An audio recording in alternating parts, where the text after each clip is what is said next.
Good afternoon, everyone. Welcome to our annual Athena.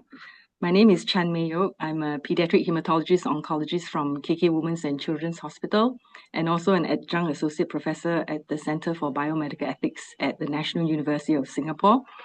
And it gives me great pleasure to welcome you all to our third Athena, which is one of our regular activities of the Asian Pediatric Ethics Network, which is a loose group of people who are interested in pediatric ethics.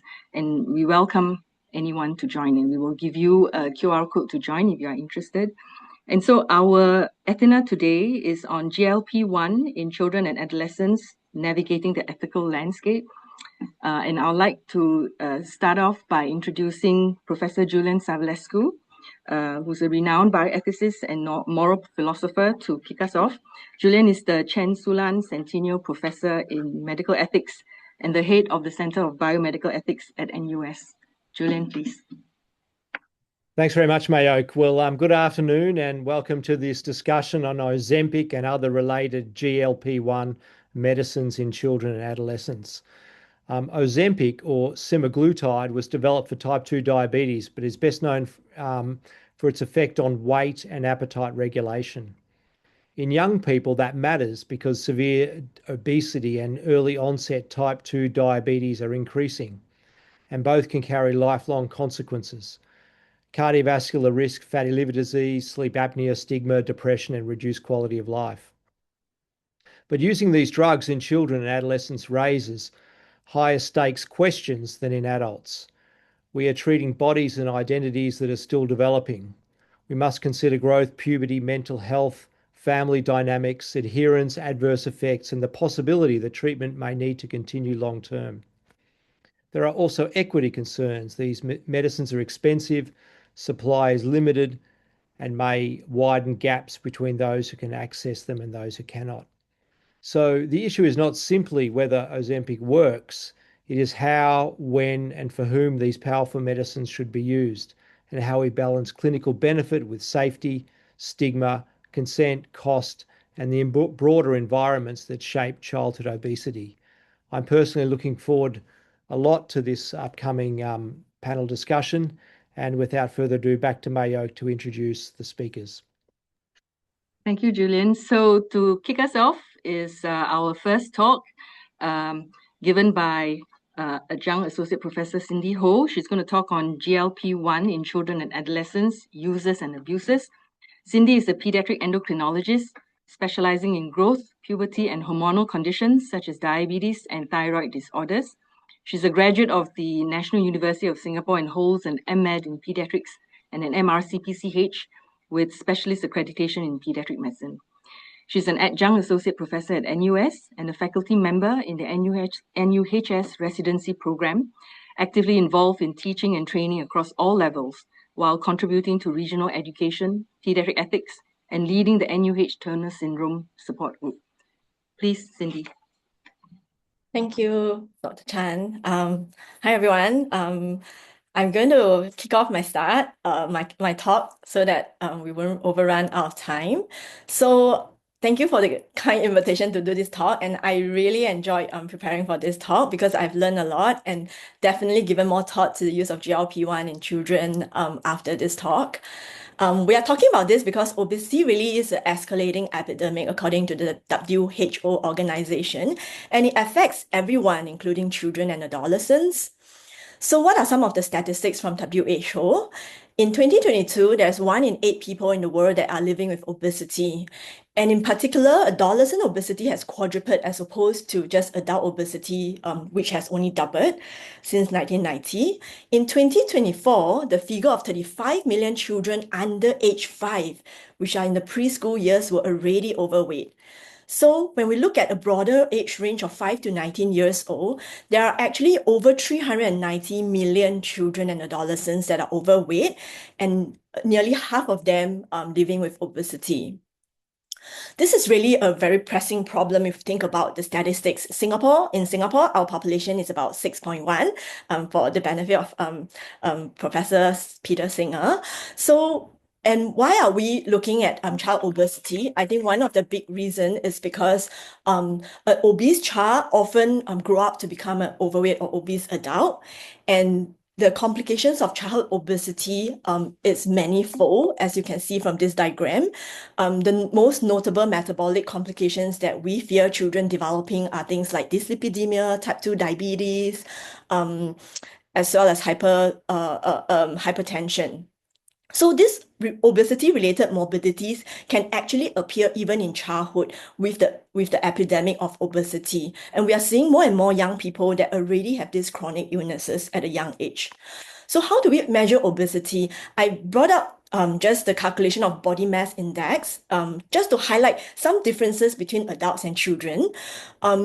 In adults, you have a very straightforward cutoff of if your BMI is more than 25, you are overweight, and if it's 30 and above, you are in the obese category. But because children body composition is still changing with their growth, the BMI in children actually has no straightforward cutoff. It varies with age, as you can appreciate from this BMI center chart that we are looking at here. So you really need to look at the age of the child, plot in the BMI center, and if it's above 85th percentile, they are categorized as being overweight, and if they are above 95th percentile, they are categorized as being obese. There are actually many anti-obesity drugs that has come about and have been used and approved in use for adolescents more than 12 years old. And why we are talking about GLP-1 is because of the magnitude of weight loss effect that researchers have actually seen in the studies using GLP-1. So GLP-1 is actually secreted in the distal intestines in response to nutrient load.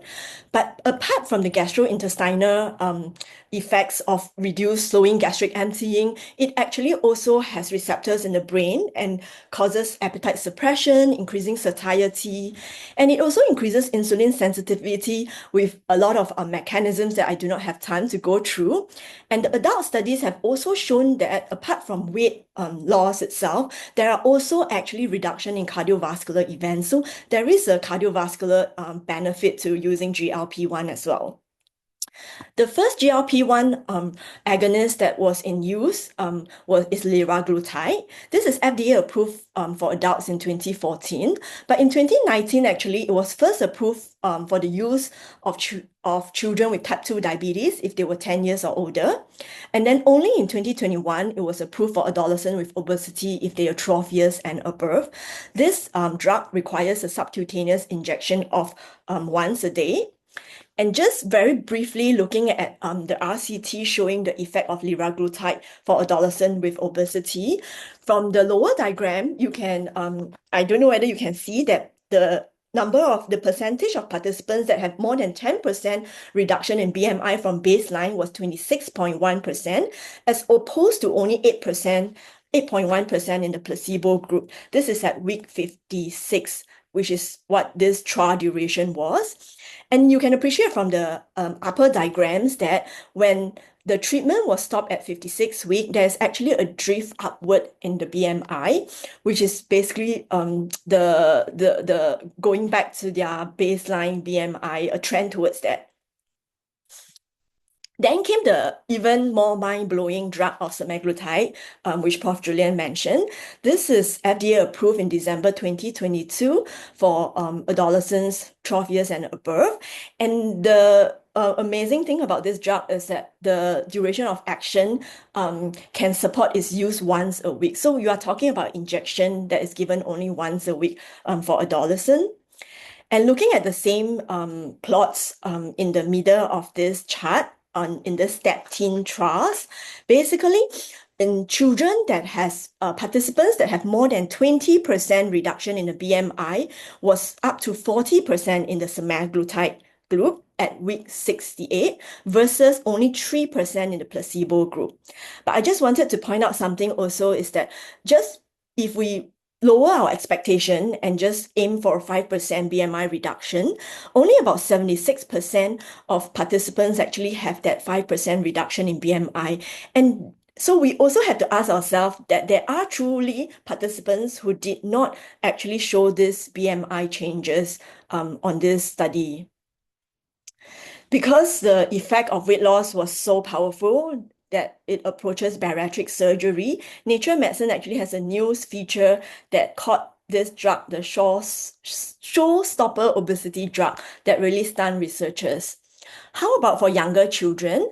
For this, we have to watch the space in the STEP Young trials that is currently recruiting children aged 6 to 18, so we do not have data on them yet. Because of the success of the GLP-1 medicine, researcher then asked, is there anything that we can add that will actually help increase the magnitude of weight loss? And this new drug called tirzepatide, or more commonly known as Mounjaro, which is branded for diabetes, as well as Zepbound, branded for obesity, basically activates the additional agonist GIP, which is a gastroinhibitory peptide. The percentage weight loss actually is even more remarkable than semaglutide at 20.2% versus 13.7% when they compare it head to head. Then researchers asked, is there anything else that could be added? And the third agonist that has been looked at is glucagon. This is a little bit counterintuitive, and I do not have time to go through the actual mechanism of action. But when the studies that have targeted these three receptors, the weight loss actually increased to 28.7%. So what are some uses of GLP-1 agonists? I think I can think of three in our clinical context. The most obvious one is basically adolescents that are living with obesity. And this is the heat map that's given by WHO that I took from the WHO website. And in a lot of countries, they have the proportion of girls and boys living with obesity is actually more than 10%. How about in Singapore? Locally, the prevalence of school-going children who are overweight or severely overweight is between 11 to 13%. During the COVID pandemic, there was a slight increase to 16%, but this has actually returned to pre-pandemic levels already. So the proportion of children who are overweight or severely overweight in 2024 is still quoted as 13%. So for adolescent who has a BMI on the 95th percentile and higher, they actually can qualify for the use of GLP-1. And if your BMI is only in the overweight category, you need to have at least one weight-related coexisting condition.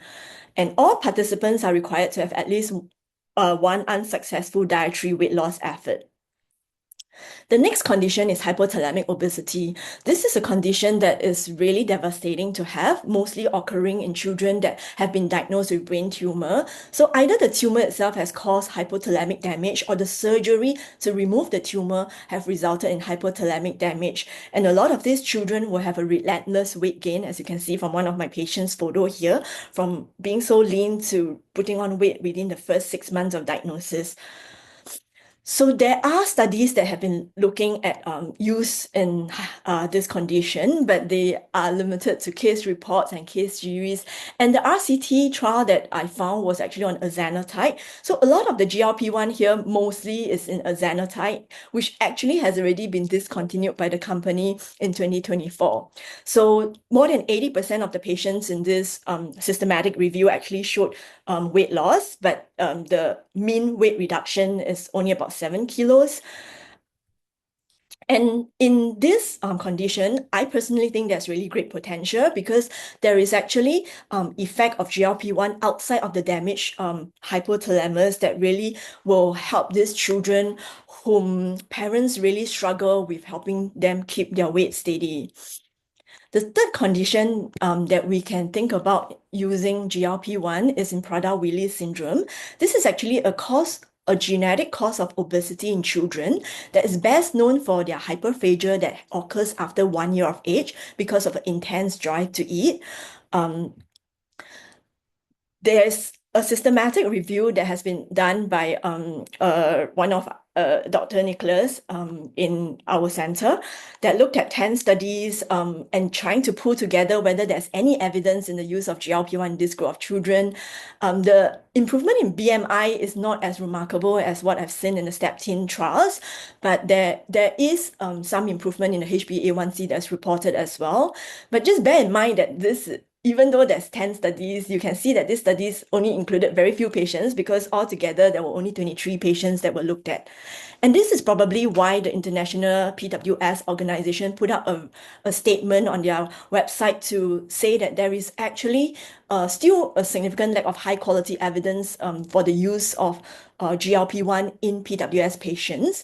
And they really want to caution over prescribing this medication for children with PWS, because in this special group of children, they also have actually some gastrointestinal issue with especially like reduced gastric slowing of gastric emptying, which will come which is one of the very common side effects seen in GLP-1. So I think in the use of this population, they do have increased risk of serious side effects as opposed to just an adolescent with obesity. This is a frequency table of adverse reactions with GLP-1, and semaglutide and liraglutide have very similar side effects profile. Under very common, the column of very common, it means that 1 out of 10 participants or more actually experience that. And I will just list down the ones that we commonly will actually tell the patients about before we start them on GLP-1. The most common side effects is gastrointestinal. Nausea and vomiting is probably what really patients, almost all patients will experience to one degree or another, and is one of the reasons for for stopping the drug. That is the reason patients say they would like to stop the drug. So there can also be injection site reactions. And we also highlight the risk of pancreatitis as well as gallstones to patients before starting them on GLP-1. And there are patients, certain patients with hemolytic anemia that may be predisposed to higher risk of gallstones that we should highlight to them. If they are diabetic and on other therapy like sulfonylurea or insulin, there is a real risk of hypoglycemia, which was under the very common column you have seen earlier. And in diabetic patients, because of the improvement in glycemia, there is actually there can be a progression of diabetic retinopathy. So we should be aware of that when starting it in diabetic patients. You may need them to bring them in for earlier eye review. And I don't know whether many in the audience have actually heard about this suicide risk a few years ago, when there was a signal that was sent out when Icelandic medicine agency flagged out that 150 reports of self-harm and injury in patients that were using this drug. And therefore, HSA also looked at it. There are various studies that have looked at it, but this forest plot shows quite nicely how the hazard ratio for self-harm and suicidal ideation is actually less than 1 in the semaglutide group as opposed to other anti-obesity medication. So I think the jury at this current moment is that it is not associated with elevated risk for suicide ideation. But there are some absolute contraindications to the use of GLP-1s, and one is a personal or family history of medullary thyroid carcinoma. This is because of the animal studies that show how the drug actually resulted in thyroid C-cell tumors. So patients that may have Mann syndrome, which then predispose them to develop medullary thyroid carcinoma, should also not be started on GLP-1. And then, of course, because of the potential risk to the fetus, semaglutide is not recommended during pregnancy. So I think females that have the potential to get pregnant should be provided contraceptive advice before the start of GLP-1. So a lot of those side effects I've told you about actually relates to adults. But are there safety concerns that are specific to adolescents? And I think caloric and nutritional deficiency is something that comes to mind because children are still in a growing phase. They are not allowed to have stagnant weight. A lot of times in our weight management clinic, we always highlight the fact that children doesn't even have to lose weight. They just have to maintain their weight. And when they grow taller, they actually grow into this weight when they become adults. So we have to be very careful to make sure that the nutritional deficiency that may develop from the appetite suppression do not affect their growth and puberty. And we also don't know what does to the bone mass accrual during puberty, brain development in the adolescent, and the mental health space as well. And I think teenagers also have a very different health-seeking behavior. If they really want a drug, they will be less likely to report the side effects associated with the drug, because then it's a lot of times the agency is with the parents. Only when they tell the parents, then the parents will highlight it to the physicians that are seeing them, or even bringing them to medical attention. And even though the list that like we have listed are all the possible safety concern, there is still a whole area of unknown that we don't know, and we wouldn't be able to monitor what we don't know could happen in adolescents using these drugs. But what we do know is that sometimes use of drugs can actually reinforce a unhealthy weight fixation and worsen anxiety and depression related to body image. And because the drug is so powerful, and because there is a weight regain when you stop the medication, there is also a real risk of dependency on the medications as well. So, having heard all of these side effects, what are some potential abuses in GLP-1 agonists? I think I can think of 3 here. For cosmetic weight loss, Dr. Chan Mei-yok is the one who shared with me that he had encountered a patient, adolescent girl from overseas, that was using GLP-1 and clearly not meeting medical criteria in terms of BMI. And some of these teens that are not overweight but want to be thinner, this is often driven by the body image pressure that social media brings, and they may be subjected to unnecessary exposure to the side effects of this drug without any clinical benefit. And I think another condition that we really have to think about and screen for is the overlap with eating disorder. There are some eating disorder that already have restricted eating, and GLP-1 can actually be may actually worsen the condition. The next abuse that I can think of is in competitive sports, or just, in modeling, trying to enhance one's appearance. So certain competitions have weight category, and competitors like to stay within their weight category. So if they actually have exceeded the weight category, some of them could be using GLP-1 to try to drop their weight back to a lower category to compete in. And I think that's quite dangerous. The third abuse that I can think of is unsupervised use. That is really getting the medications from online pharmacies, unauthorized sources, or even like teenagers sharing prescriptions with one another. This can lead to incorrect dosing, as well as counterfeit products that are used, and the lack of monitoring, because they are not going to a healthcare provider to have the monitoring that they should have. As I was preparing for this talk, I was also asked to look at what are some legal and regulatory framework that may be present already in Singapore. GLP-1 is a prescription-only medication that was first approved for type 2 diabetes, and only specific products are approved for weight management.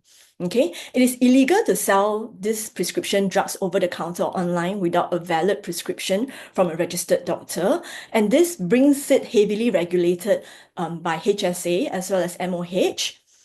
There is also an advertising ban on prescription medicine. So this includes social media posts. But what we didn't realize is that, what I didn't realize is that actually there are telemedicine providers that do put up ads for weight loss drugs, and we don't have a framework for really kind of prosecuting them yet, because there is no one registered provider that is advocating for the drug, but rather it's on a website, and the lines can be blurred by just advocating for health and better control of your chronic diseases. So in my preparation for the talk, I also came across this online weight loss clinic called Trimly. You can go Google after today. You actually just need 3 simple steps without getting out of your house. Key in your height and weight. And then when I key in mine, of course, I did not qualify for the weight loss medicine. But I think when I tried to put in a different height and a weight, then I actually could readily qualify for this weight loss treatment. So that makes me feel like it is very dangerous to have such weight loss clinic that purely is online. It feels just like a business idea that someone has had, because how do you verify a patient's weight and BMI, and how do you go through the process of making sure that the obesity or the weight gain is not due to secondary causes that needs to be treated actually. So I think this is something that we should look at, how to stop such weight loss clinic. And it also exacerbates the problem of sedentary lifestyle, right? I mean, you want to lose weight, but you don't even want to leave your house because the medicine can be delivered to your house. Okay, anyway, the last piece of news that I managed to get was about injectable peptides as popular among fitness influencer. And there is a real black market for these compounds now. And the price really isn't that exorbitant. But what drugs is it really that's arriving to you, and is it really safe to be injected to you? This has propensity for abuse for people hoping to lose weight and gain muscle as well. And so I think the Singapore authorities really is trying to put their heads around some of this regulation. I actually went on to do some investigations myself and spoke to someone from HSA. They actually have started investigating some unauthorized sales and illegal advertisements of GLP-1 agonists.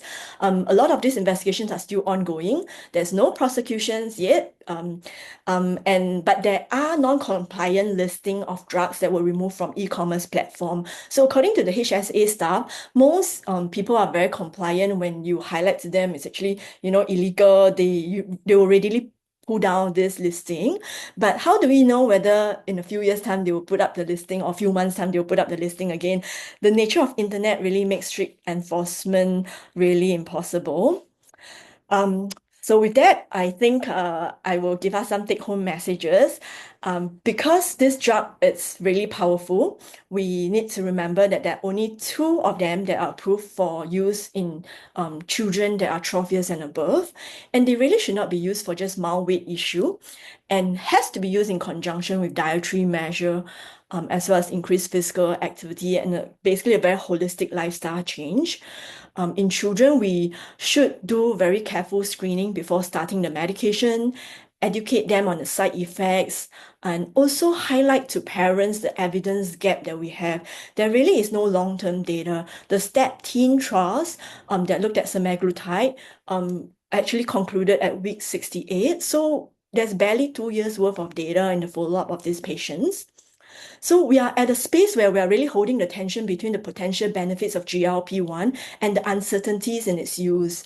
I think as physicians, while we do not want to withhold a potentially valuable therapy because evidence is imperfect at this current stage, we also should not abandon a quest to get more evidence. So I think really more studies is needed. And I think with that, I want to leave us with a framework to think about how and when we'll use GLP-1. I think you want to look for a physician who want to use it sparingly, not someone who is very over-enthusiastic in dishing out GLP-1, using it in severe cases, the second S. And then I think that because adolescent has a unique problem, is at a unique stage of life where we need to monitor their growth, puberty, and a lot of the factors that may not come into play in adulthood, we should actually maybe be more stringent and only allow GLP-1 use to be with specialist oversight. And with that, I want to thank you for your attention. Thank you very much, Cindy, for a comprehensive clinical landscape of the problem that is facing us now, of the users and abusers of these drugs. But as you've said, I mean, we are facing a kind of like obesity epidemic. And so what can be done if we are worried about drugs? And so the next speaker would help us with that. She'll be talking on obesity interventions. Is there a role for GLP-1 drugs in children and adolescents? Practical insights that are focused on behavioral interventions. And so this talk will be given by Dr. Carrie McCricket. She's a behavioral scientist and a chartered psychologist with over 15 years of experience in health behavior, nutrition, and child development. She's also the director of the Center for Holistic Initiatives for Learning and Development at NUS, where she leads interdisciplinary efforts to promote child health across research, healthcare, and community settings. And so without further ado, Take it away, Kerry. That's great. Thank you. Thanks so much. Hopefully my slides are showing okay. And thank you for everyone to be here if you're listening, and for those of the other speakers and organizers for putting this together. I think it's a very interesting topic, and I am learning a lot by being here and preparing for this today. So I will sort of start, I guess, by saying that I'll be tackling this from a bit of a different angle. So I'm not a clinician who works with or prescribes sort of GLP-1 medication. I'm a research psychologist, and I really work on thinking about behavior change, health behaviors, and in particular spent a lot of time thinking about how we eat. Why do we eat the way we do? How do our eating behaviors develop? And also, how do they influence our health, as well as our sort of risk for things like obesity? So I think this is one of the perspectives that's sort of important for this topic. And let me see, my slides will work. There we go.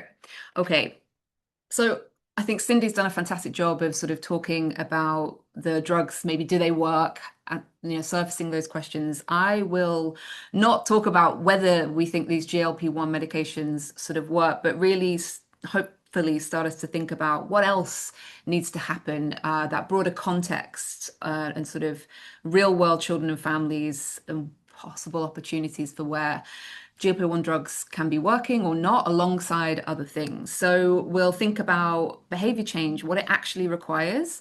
Where do medications fit in maybe alongside behavior change efforts or support? And what are all these things that need to come together for perhaps some of this change to stick? So I think also the order of these talks is brilliant, because Cindy's also given us a fantastic overview of really the scale, I guess, of this challenge of obesity and childhood obesity as well. And we also know not only that there's a big sort of scale of this issue, but it's a very complicated one. And so on this slide, it's intentionally, you can't see it all. It's a bit of a snapshot of something called the Foresight Obesity Systems Map. I'm not sure if those of you in the audience will have seen this before. Some of you probably will have. It really helps to, I think, visualize and document all the many, many factors that contribute to obesity, including childhood obesity. They are wide ranging and multi-level. So these include all of the sort of boxes here. So social factors, psychological, economic, media factors, physical activity, our infrastructure in the environment, developmental factors, our biology, and medical factors. So this is a complicated sort of thing that happens within a very broad system. So the important thing about this map, and the point I think we can make with it highlights quite a few important things. That there are independent contributions of things like physical activity and sort of eating and diet as drivers of excess weight. It helps to build awareness that obesity is more than just a sort of a biological sort of susceptibility to weight gain. And it helps us to recognize really the importance and the wide-ranging sort of components of our environment on how we think, behave, in all sorts of things. And it helps to acknowledge the interaction between us as individuals and our sort of environments that we live in. And this is an important lens, I think, to look at when we think of obesity, as well as treating overweight and obesity.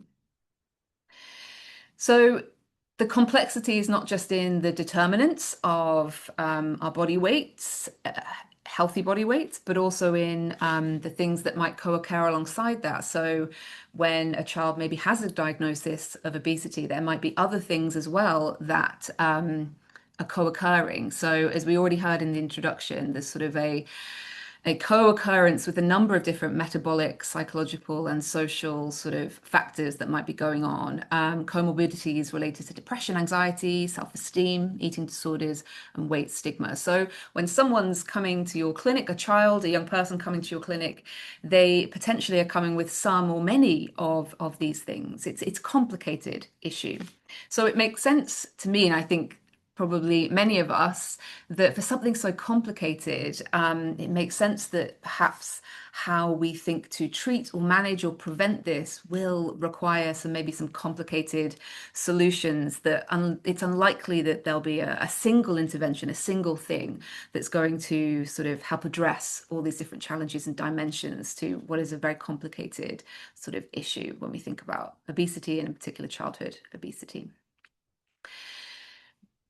And so to think a little bit more about this appetite regulation part and the complicated part of even just our eating behaviors, I'll start with a little bit of a video. I like to show this. So if anyone who's watching sort of knows me, any of my colleagues, they've probably seen this video many, many times. But it's just a very quick video of my nephew taking his first ever bite of food. And I like to show it because it's very cute. He looks very different now. He's now just turned 5 years old, but he's taken his first bite of food. And it's an important moment and reminder that this is just the start. It's actually not even the start of his journey to learn so much about food, eating, and about himself, right? Through this sort of very interesting thing that we have to do every day, eat, and sort of, sustain our bodies.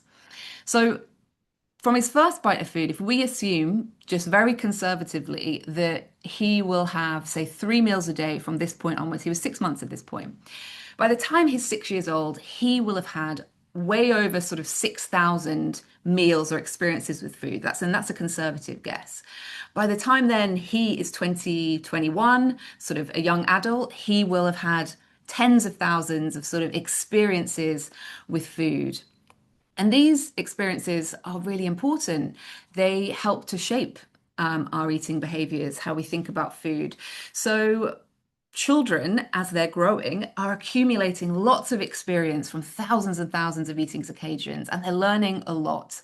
And this learning that we do is not very easy to change.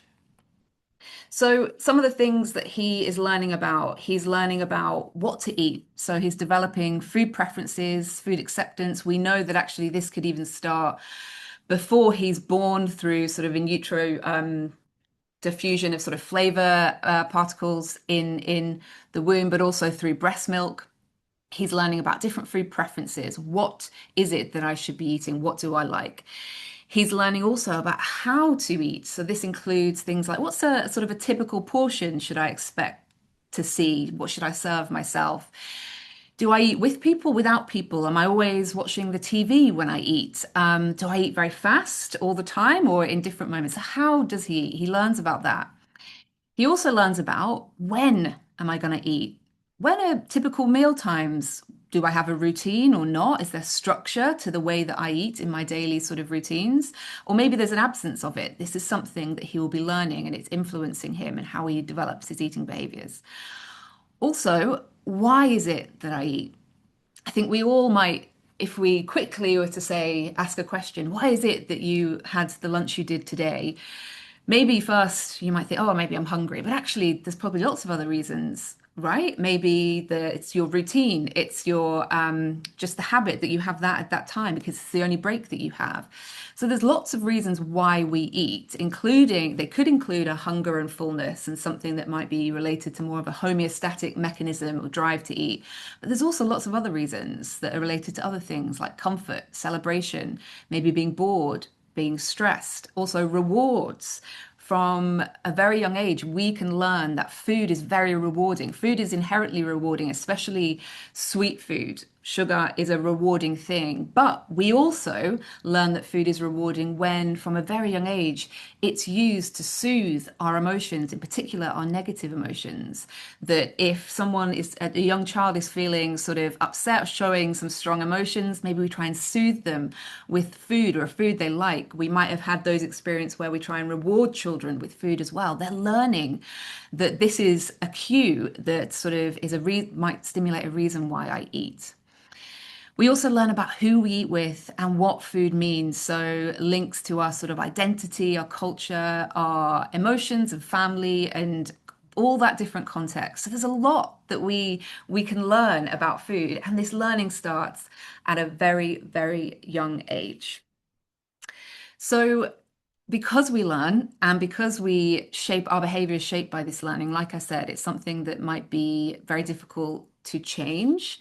So when it comes to, I suppose, GLP-1 medications, seeing some of these very dramatic changes in body weight, I guess are quite, well, like we've heard, they're really quite striking, and people's sort of eyebrows are up and thinking, oh, this is something that we can really use, that's going to be really helpful in our efforts to try and combat some of the perhaps lifestyle and diet factors that are contributing to some of our young children having overweight or obesity. And so we know from Cindy that the evidence in this space is showing that GLP-1 medications are, increasingly or rapidly we're getting evidence that we're demonstrating sort of efficacy in this space with older children. And this is an example of a meta-analysis of RCTs, a very recent one, that's sort of looking at the culminations currently of the evidence. And I think about 10 of the 18 RCTs were included here are covering those two GLP-1 medications that are approved in Singapore. Okay, so showing these sort of positive outcomes in relation to body weight, BMI, and other sort of metabolic factors, highlighting that there are these GI sort of adverse events that might be happening in some groups. And so far, as Cindy alluded to, the evidence suggesting that despite these potential risks to depression, suicide ideation, that in this context, there was no sort of elevated risk based on these studies, although it is noted that in this meta-analysis only 5 of those studies actually took that into account and measured that, although my understanding is this is it's a requirement for RCTs in this space to be doing these measures. But we also have to consider the sort of the caveats that come with these RCTs. There are, as Cindy's also said, smaller not particularly long-term treatment durations and follow-up. That trials also include lifestyle interventions. So we're seeing these things paired together, and that long-term data is sort of largely absent. And what we also can notice and see from these data, and this is another study that actually Cindy highlighted to you as well, is a couple of things. One is that not everyone is responding the same way to these interventions. So we're seeing, as we do in, I think, certainly any study or intervention I've ever worked with, we always see this big individual variation in response. So we look often on average at what we're seeing in an average response, an average effect, but we are actually, when we look at the individual level, we always see these variations in response. So just as with many other types of intervention, medical, behavioral, or otherwise, we see variations in how we are responding to them. And we do see this kind of upturn, I guess, in weight rebound potentially back. We don't know so much because these follow-up hasn't been so long, but there is evidence, I think, from both the children and the adult research that sort of suggests that weight regain after treatment, discontinuation of these GLP-1 treatments is observed in adolescents as well as in adults. And this is something that stands out when you're a behavioral scientist and when you study eating behavior and understand how complicated it is. It's not surprising that we might see when we have this good evidence, very clear evidence of a weight rebound back towards that initial weight at the start of the trial. Because from my perspective, at least, for many children and many adults, although not all, because we do know, as Cindy's highlighted, we've got instances of obesity that are very much genetically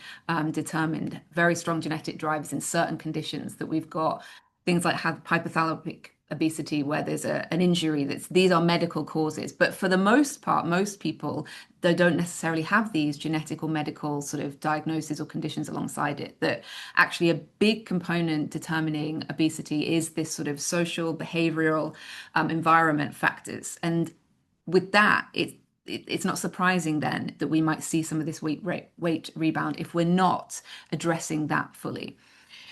And we generally, I think we don't do a great job of doing that because it's just very hard and very complicated, as I've talked about. So what I want to highlight over the next few slides is really just to run through one example of a behavior change sort of theory, not because I think it's the best theory out there or the best model, but because I think it's fairly straightforward and it helps to highlight, just all the different things that might be going on to determine a behavior like a healthy diet pattern, eating regulation skills, whether I'm physically active, something like this. And this particular behavior change model I'll highlight is called COMBI. So it stands for capability, opportunity, motivation. And the theory here is it sort of says these broad factors work together to determine a behavior. And if we understand these different determinants and factors that affect our behavior, we are in a better position to change them. And that we need to change factors across all these different levels related to our capability, our opportunity, and our motivation in order to affect, sustainable behavior change that we might want to see when we're trying to change lifestyle, change eating patterns, for example. So I'll walk through a little bit of what this actually means. So capability is sort of, in this model, it has sort of two aspects: our psychological capability, so our knowledge, our capacity to understand and remember perhaps more information that's related to this behavior that we want to change. So to understand the concepts of healthy diet, calorie deficit, this sort of thing, or not, as the case may be if we're thinking about child overweight and obesity. And can I remember this? Do I have these sort of skills? Also, our physical capability to be able to do what is needed, maybe related to food preparation, to doing certain types of physical activity, food literacy, and so on. Well, I think food literacy is the one above. Alongside this, I'll show some quotes. We work with many of the brilliant clinicians in NUH through the weight management program, pediatric weight program there, and we've been running a pilot with them to think about the behavior change aspect of the treatment plans that we have. So I'll show alongside the COMBI just some quotes to illustrate sort of some examples of what this might look like as a child or a parent of a child coming to a weight management clinic for treatment.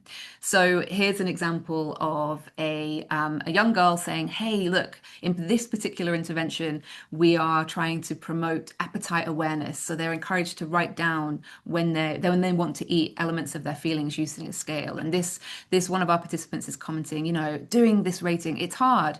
Maybe like I forget it at home, then I have to write down on a piece of paper, then I have to go home. So there's this element of, if I'm not able to remember this, perhaps this is not something that I'll be able to do frequently.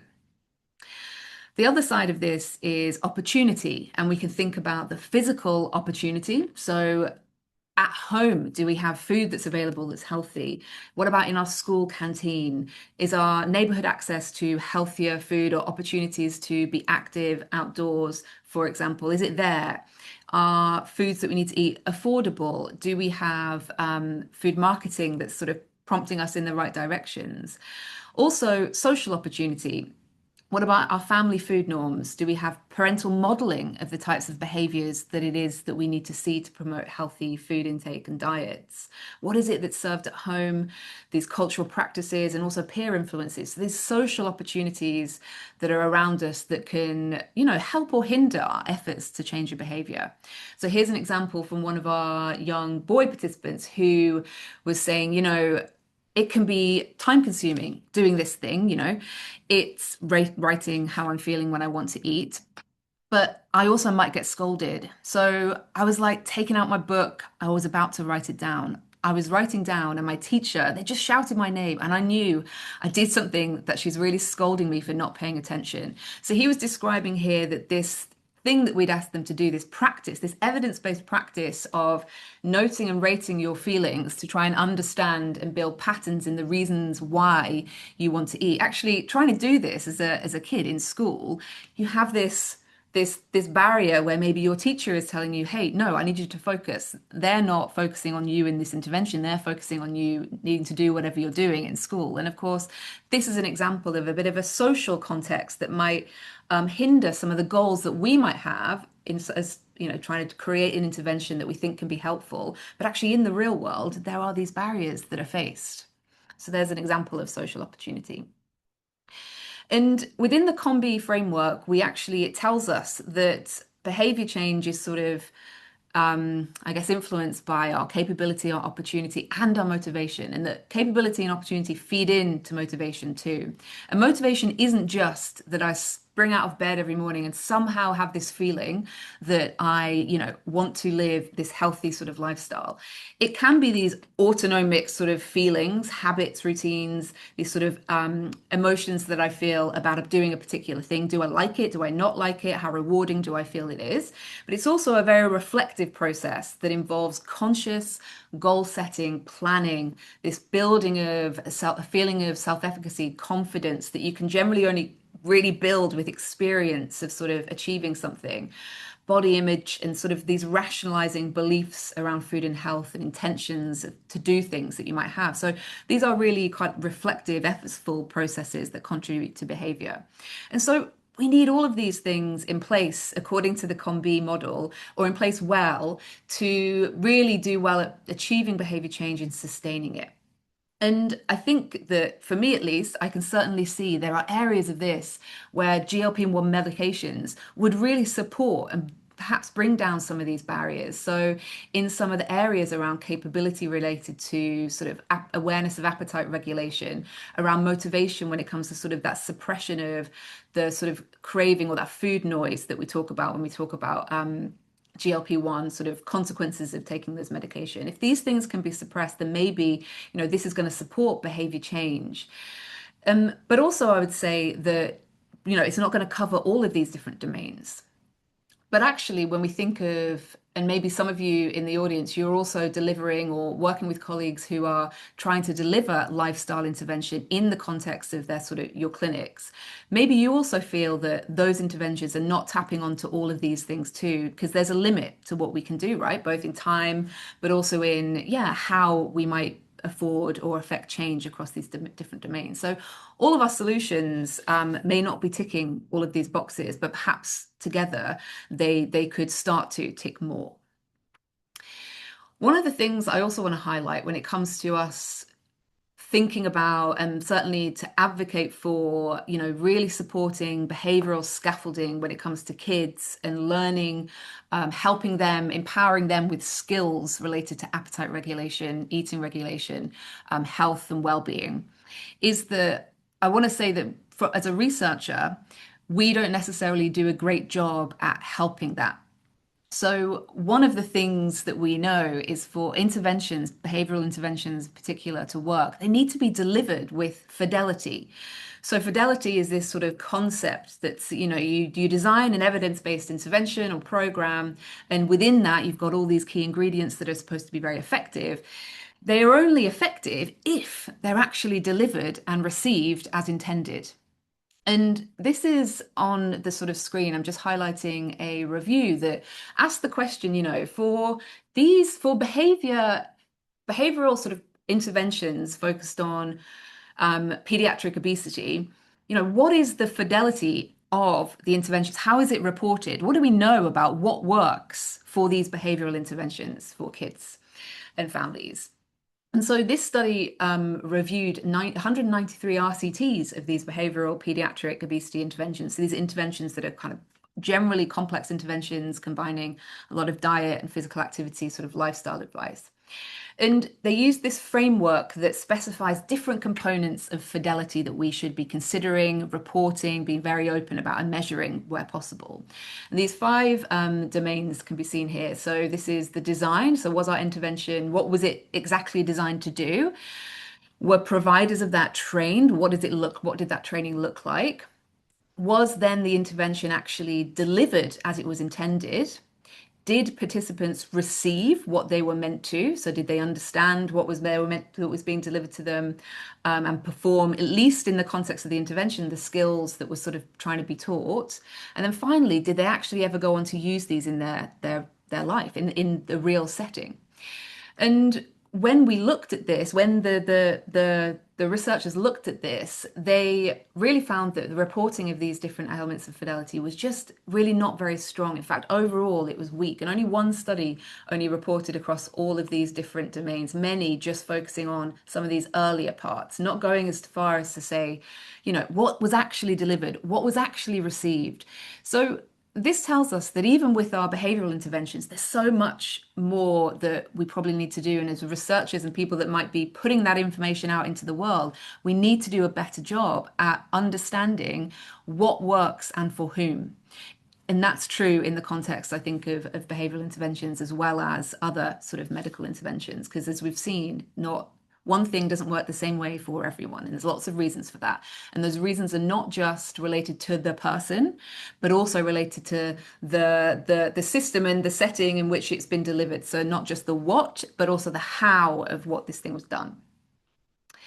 So then I sort of, the final, I guess, couple of minutes, I'll just highlight then potential risks. I think if we were to go down a route where, because behavior change is really hard and we don't always have the opportunity to do it so well, and we've got these sort of medications that seem to show, you know, efficacy and seem to be ticking some of these boxes, you know, there is a possibility that we go down a route that these become a more preferred option, maybe by clinicians, but also perhaps by patients too, who go out seeking for this. And there are some worries with that, that sort of medication first sort of mindset that might develop.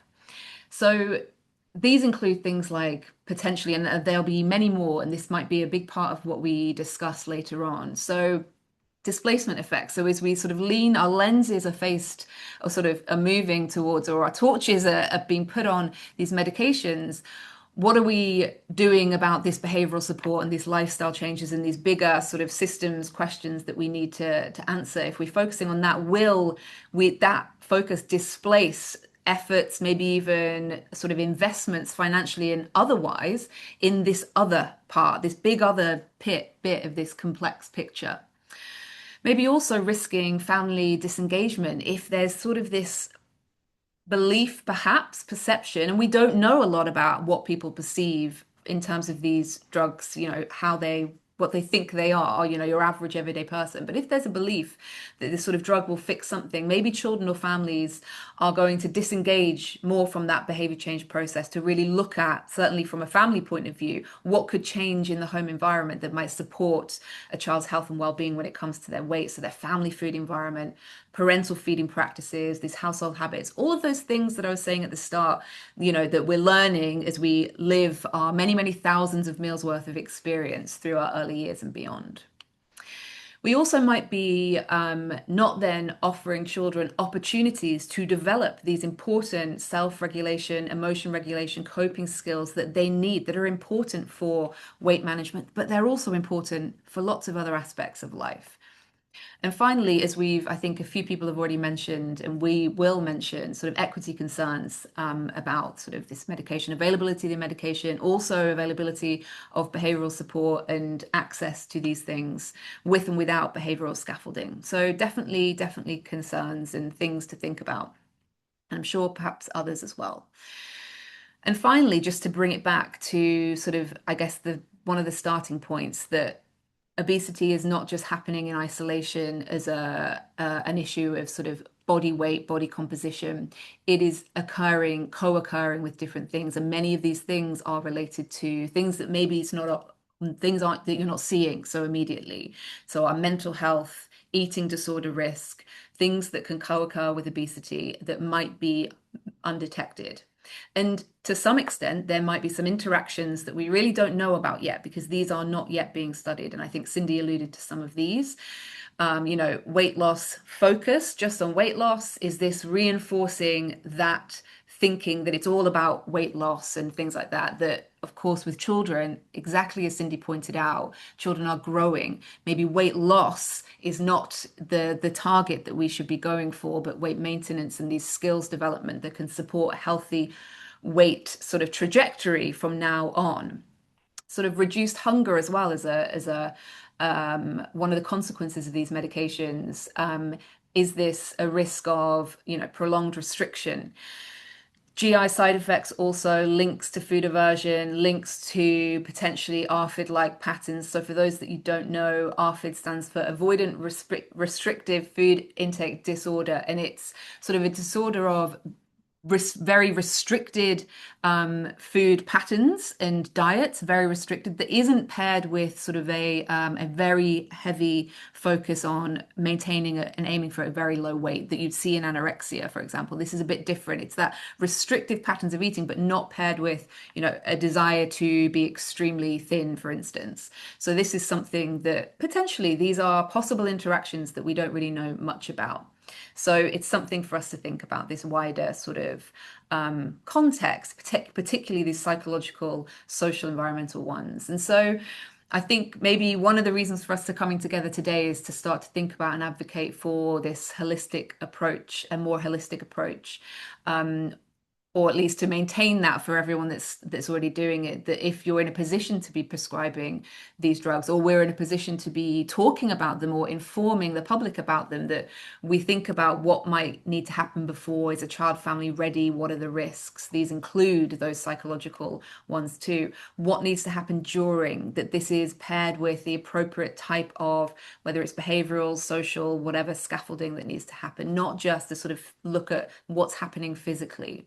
And then the afterwards, how do we understand, what has been sustained and why? And taking this holistic approach can maybe get us a little bit closer to thinking about how all of our success, more or less successful pieces of the puzzle can come together to support different children at different times in the ways that they might need. So I guess 3 of my takeaways as I wrap this up.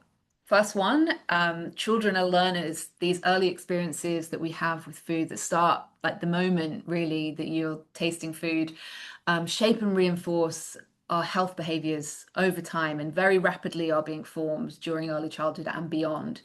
And because of this, changing behaviors, eating behaviors, for example, that have been established over lots of time and experience is hard, and it's really multi-layered, and so solutions to sort of changing behavior are going to also need to be multi-layered too.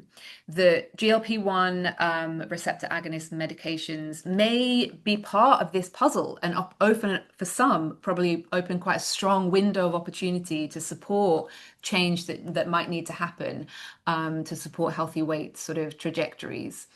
And finally, though, if we were to tip a scale and perhaps focus too much on this as a first port of call without prioritizing these other things, in particular behavioral scaffolding, it can carry risks, and we need to think really about them and really understand this well. So some of those risks we talked about, maybe not being able to empower children with skills that they need. The children that we see are going to become parents, potentially, some of them, of other children. And then this pattern again begins, that first eating occasion. What are they teaching them? What are we doing that's going to support that and beyond? So yeah, I think lots for us to think about. So thank you. I'll stop now. Thank you so much, Kerry. I mean, this is a really interesting talk. At least, for me as a clinician, this is a topic that's not so familiar. And certainly, clinicians like me are also guilty of this medication first approach. And with all this modern advances with genomics and all that, we're always looking out for the magic pill, that will fix everything. And so this is a really important part of the puzzle that I think we have not paid as much attention as we should. And so just to remind everyone, you can type your questions on the Q&A chat, which we will address later at the end of this session. And to the next speaker is going to talk about what this whole Athena is about, the ethics of the use of GLP-1 in children and adolescents, the autonomy, the agency, and the stigma. And it's going to be delivered by Dr. Annette Ryan. Annette is a research fellow at the Center for Biomedical Ethics and a member of the Paediatric Ethics and Advocacy Committee in Singapore. Her work focuses on ethics and childhood development, and she holds a PhD in philosophy from Georgetown University and has held academic positions across Singapore, Australia, the United States, Canada, and Germany. And so she'll be well placed to bring us through the ethics of the use of GLP-1 drugs. Please, Annette. Thank you very much, Miyok, and thank you for being here and the previous guests for their excellent talks. So today I'm going to take another perspective yet again and look at the ethical implications of prescribing Wegovy on how it might support or undermine children's autonomy. So to begin, I'll briefly outline what autonomy amounts to in childhood and consider what it means to respect children's autonomy in practice. I'll examine a central objection to using Wegovy, and namely that it represents an easy way out of weight loss. I'll present a positive case for Wegovy in terms of how it might support children's autonomy, and end by identifying some key barriers to supporting children's autonomy and offer some practical ethical recommendations. But before I begin, I'd like to note that the ideas that I'm presenting here are based on a paper on the same topic that I co-authored with Professor Savulescu, and I've put a QR code at the end of this talk if you would like to read more about it. So the first question, why consider autonomy? So autonomy is a central concept in biomedical ethics. It's often understood through the influential work developed by Beecham and Childress. So it's one of the key pillars, principles of biomedical ethics. And on their view, autonomy requires two key components: liberty, understood as the freedom from controlling influences, and agency, understood as the capacity for intentional action. Now, autonomy as a key pillar is very important to consider in terms of ethical practice. But of course, it's not the only factor to consider. Often when we talk about children and ethics, we focus on best interests and the best interest principle. However, what exactly amounts to best interests really needs to take into account different features, including, I'm going to argue, children's autonomy. So typically in ethical considerations, we don't focus very much on children's autonomy. And this is because the frameworks that are provided, like Beecham and Childress, are primarily designed to talk about competent adults, which raises the immediate challenge. How are we to understand autonomy in childhood, and particularly, early childhood, before we talk about sort of competence standards where we're kind of, reaching the threshold where we might make decisions on our own? Is there a middle space here that we need to talk about and that we need to respect? Okay. So on many philosophical accounts, particularly in the Kantian tradition, they suggest that autonomy requires a kind of established practical identity, so a stable or coherent sense of self from which one governs actions. So of course, this is the domain of maturity. Children, however, typically lack this. They're still developing the capacities for reflection, identity coherence, and the understanding that underpins full autonomy. For this reason, Robert Noggle, who was a prominent ethicist in childhood ethics, claims that children are best understood not as fully autonomous agents, but as special agents. So individuals whose autonomy is partial, variable, and developing over time. Now, there are two main approaches within the philosophical tradition to understand the nature of autonomy in childhood and our responsibilities to respect it. So the first is to deny that children have autonomy at all, since children's autonomy is still developing until they reach, say, Gillick competency. And on this view, special agents aren't really agents, and so we don't have to do any special work to respect what might be owed to them as full agents. So Joel Feinberg, for example, holds such a view, and he argues that while children themselves do not have autonomy, children do possess autonomy rights, and they're kind of rights held in trust to protect their future autonomy. So if this view is right, to respect autonomy, We only need to think about how to support children to become autonomous in the future. Now, other philosophers claim that children have autonomy, and they adopt a gradualist perspective, such as those developed by Amy Mullen and also Robert Noggle. And on gradualist accounts, they argue that children can exercise autonomy in limited ways, even in childhood and even in early childhood. So Mullen thinks that children, even young children, have what we might call a volitional self. And that's part of, a volitional self is the part of the child who cares deeply about something. And the child acts autonomously in this limited capacity when they act on those things that they care about. And so their action then expresses their value, and so is a pre-form of autonomy.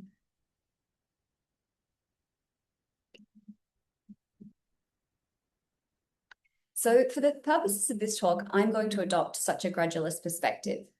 And this means that respecting children's autonomy requires that we support their capacities for autonomy as children, so their ability to act on things that they care deeply about, as well as the development of these capacities over time, and that we preserve children's opportunities to act autonomously in the future. So with this framework in place, we can now turn to Wegovy. And the central question here is this: does prescribing Wegovy to children support their autonomy in these terms? Or does it undermine it? If it supports it from an ethical perspective, that's good reason, obviously not conclusive reason to prescribe it, but good reason to support it. Likewise, if it undermines, these are reasons against. So a prominent objection to the use of Wegovy is that Wegovy represents an easy way out to weight loss. On this view, weight loss should be achieved through effort, such as personal discipline, self-control, and perseverance. Using medicine is seen as bypassing these virtues. And critics argue that this undermines the very traits required for autonomous agency, as exercised in childhood and also in the future in maturity. In the case of children, though, the concern is particularly strong. They worry that prescribing Wegovy may hinder children's moral development, especially of those virtues required for autonomy. Moreover, critics worry that Wegovy may even encourage medical dependence, and so rob children of the choice to live without it, and so undermining their autonomy.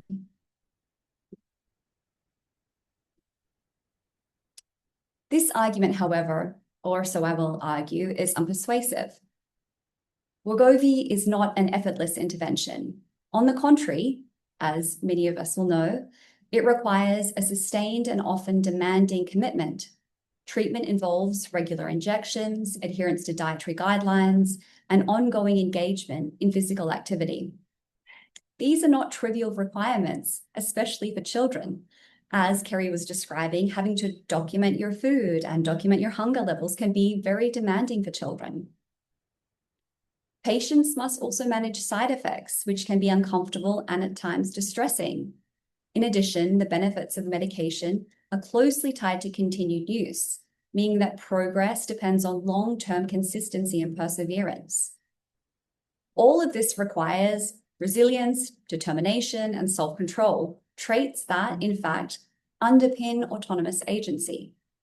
It's then misleading to characterize Wegovy as a way out, bypassing effort altogether, or undermining those very virtues. So rather than eliminating the need for discipline, it reorients the kind of effort that's required, and so can support the development of those traits that autonomy depends on. A more plausible concern for Wegovy is not that it's too easy, but that it might replace opportunities for learning and result in medical dependency. So if used in place of lifestyle education, children may fail to develop the important skills and knowledge required to act autonomously. So that's the very kind of knowledge that Kerry was talking about in terms of like learning how we eat, learning when to eat and what to eat, and also how to kind of respond to our body's hunger signaling. So this is a genuine risk. Importantly, though, it's not an argument against using Wegovy itself, but it's an argument for how it should maybe be used. So if Wegovy is going to support children's autonomy, what this shows is that it must be done at the same time with education and support. It's not going to be the case that it will necessarily support autonomy without those things. So in addition to being compatible with these virtues that support autonomy, treatment with Wegovy can also support children's autonomy in 3 additional and important ways. The first is that Wegovy expands the range of available treatment options for children. So autonomy requires not simply the ability to choose, but the ability to make meaningful choices among a set of viable options. If a child is presented with only ineffective or excessively burdensome treatments, then even if they are technically able to choose, they are competent to choose, their autonomy is constrained in practice. In this context, the introduction of Wegovy is significant. It adds an additional treatment option that sits between existing alternatives. At the one end, we have lifestyle interventions such as diet and exercise, which are often insufficient on their own for some children to achieve their health goals. On the other end, we have more invasive interventions such as bariatric surgery, which carry higher risks and may not be appropriate in many cases. Wegovy occupies an important middle ground. It offers a clinically meaningful option that may be comparatively favorable to these other options. And this is crucial because autonomy is not enhanced by simply increasing the number of options for people and children to choose from. An overabundance of trivial, irrelevant, or harmful options can in fact undermine decision-making and overwhelm patients. So what matters in this context is the availability of options that are genuinely reasonable and responsive to need. By adding such an option, Wegovy expands the practical space within which children and their families are able to make meaningful choices about their care. So second, as we've already touched on, Wegovy may support autonomy by enhancing impulse control and motivation. So in the context of weight management, many children and adults experience what is often called food noise. So persistent, intrusive thoughts about hunger and eating that can be really difficult to ignore.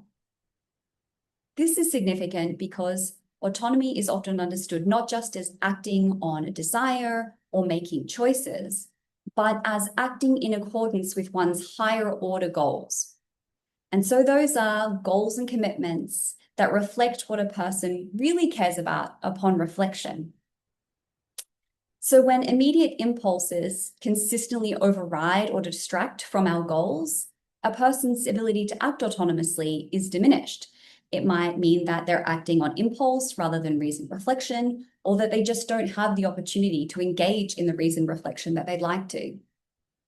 So by quietening these persistent food noise signals, Wegovy can create the psychological space needed for children to engage in more intentional, reflective, goal-directed action, and thereby support their autonomy. And finally, Wegovy can help preserve children's open futures. That is the ability to act autonomously in adulthood. And it may do so in several ways. And I want to stress may, given that there are still so many unknowns with regards to the kind of health effects and the impacts. So here is the first may. It may help by reducing the risk of long-term health conditions associated with obesity. It can help ensure that children reach adulthood with a wider range of life opportunities, including those that depend on physical health. Second, it may support greater engagement in education and everyday activities by improving physical and psychological well-being, or by reducing the burden of food-related preoccupation. Children may be better able to participate in school, in social life, and other meaningful pursuits that help shape their future options. And third, when used appropriately with the supportive decision-making frameworks, it can contribute to the development of the capacities needed for autonomous choice. In this way, it not only preserves options, but helps equip children to make use of them. So Wegovy does not simply affect children's present well-being, but it also plays an important role, or may play an important role, in safeguarding the conditions for children's future autonomy. Despite these potential benefits, there are also several important barriers to using Wegovy in ways that genuinely support all children's autonomy. These include, as we've already touched on already, structural inequalities, weight stigma, resource constraints, and the risk of misuse. So access to Wegovy and to the broader supports that make it effective are, as we know, not evenly distributed. This includes not only access to the medication itself, but access to healthcare services, nutritional guidelines, and safe environments, and time for physical activity. These backgrounds matter because Wegovy and its potential benefits for autonomy is most effective when it's embedded within the wider framework of support. Without these supports, the benefits may be limited or difficult to sustain, which was precisely the point that Kerry was emphasizing. It also means that children from more advantaged backgrounds are more likely to benefit in terms of their health and autonomy. They are more likely to have consistent access to clinicians, structured dietary support, and the time and space needed to engage in complementary lifestyle changes. So this creates a significant ethical concern. Rather than expanding autonomy across the board, Wegovy may do so selectively, enhancing options and capacities for some children while leaving others behind. And in doing so, it risks not only failing to support autonomy for all children, but also reinforcing existing inequalities in both health outcomes and opportunities for self-directed choice. The second concern is that obesity, of course, is often framed in moralized terms as a sign of laziness, a lack of discipline, or a personal failure. These narratives, as we know, are deeply embedded in social and cultural attitudes, and they shape how children both understand themselves and their choices. The availability of Wegovy may intensify these pressures in important ways. So on the one hand, children may feel pushed to take the medication in order to conform to social expectations about body size and health. And on the other, those who don't take it may be judged for doing so. Those who do take it will be judged for doing so, seen as taking the easy way out or failing to demonstrate the efforts of self-control. So this creates a double bind. We have children who may face criticism for both taking and refusing it. And in both directions, children's choice may be shaped by social pressures rather than grounded in their own values and goals. Now, remember we said that in order to act autonomously, we need to make decisions that are first the process of kind of reasoned reflection and in the absence of coercive forces. So weight stigma then operates as a coercive force, not by removing options, but by distorting the conditions under which children's choices are made, and so therefore undermines or at least compromises children's autonomy. There are also important resource constraints within health systems that I don't think I need to emphasize to this audience here, but that put pressure on the ways in which children's autonomy may be realized. And of course, the risk of misuse that Dr. Cindy has already talked about. And so the risk of misuse, of course, is particularly worrisome among adolescents. Social media exposure, fragile self-esteem, and the prevalence of eating disorders can create a challenging environment for the introduction of medications like Wegovy. And so without appropriate safeguards, there is the risk of inappropriate use that may undermine both health and autonomy over time, which makes careful screening, supervision, and monitoring essential. Okay, so all of these barriers highlight a key point. And I think this key point is something that's consistent between all three talks. So Wegovy's ability to support children and to support their autonomy depends heavily on the context in which it is used. So the question now becomes, how should we proceed in light of these ethical concerns? So here are some suggestions that Professor Savulescu and I came up with together. And so the first is Wegovy should generally not be considered, should only be considered after lifestyle interventions, unless those interventions are either unsuitable or ineffective in the given case. This is not because lifestyle approaches are inherently more virtuous, but because when they are successful, they allow children to achieve their health goals without medical dependence, which can itself support their autonomy. Second, Wegovy must be paired with education and support. This applies not only to children and their families who need to understand how the medications work, its risks, and how it fits within broader health practices, but also for healthcare providers. So some clinicians will require more time, training, and resources to facilitate the kind of meaningful engagement with children that's required to effectively support decision-making and the development of their autonomy-related skills. So this will mean that it's not the case that in order to support children's autonomy, that clinicians can simply talk to the parents about the different health options. They will need the extra time to engage children of all ages if the aim is both health and autonomy development. Third, Wegovy should be offered in ways that respect and promote children's autonomy in just the ways that I mentioned. And fourth, as all three talks have emphasized, careful monitoring is essential. So, and the very last thing is that meaningful social and structured change is required to address stigma and inequality, ensuring that children are able to make healthcare decisions free from coercive pressures and unjust constraints on access to resources. So it might be the case that there are, wide access to medication and there are support systems in place at the level of healthcare, but unless we address the actual social structural changes, including the availability of good foods and the time to be able to communicate ideas, these things won't be nearly as effective as we would like. And so then this raises, of course, a further challenge. How do we address these kind of social and structural changes in a meaningful way, as well as meet the other demands of helping children's autonomy and being good healthcare providers? And the answer to that is something that I continue to work on, and I'd love to hear your own ideas on that. So to conclude, despite media representations and popular ideas and rhetoric, Wegovy is not the easy way out. When used appropriately, it can support children's autonomy in meaningful ways, but its benefits depend critically on the conditions under which they're offered and used.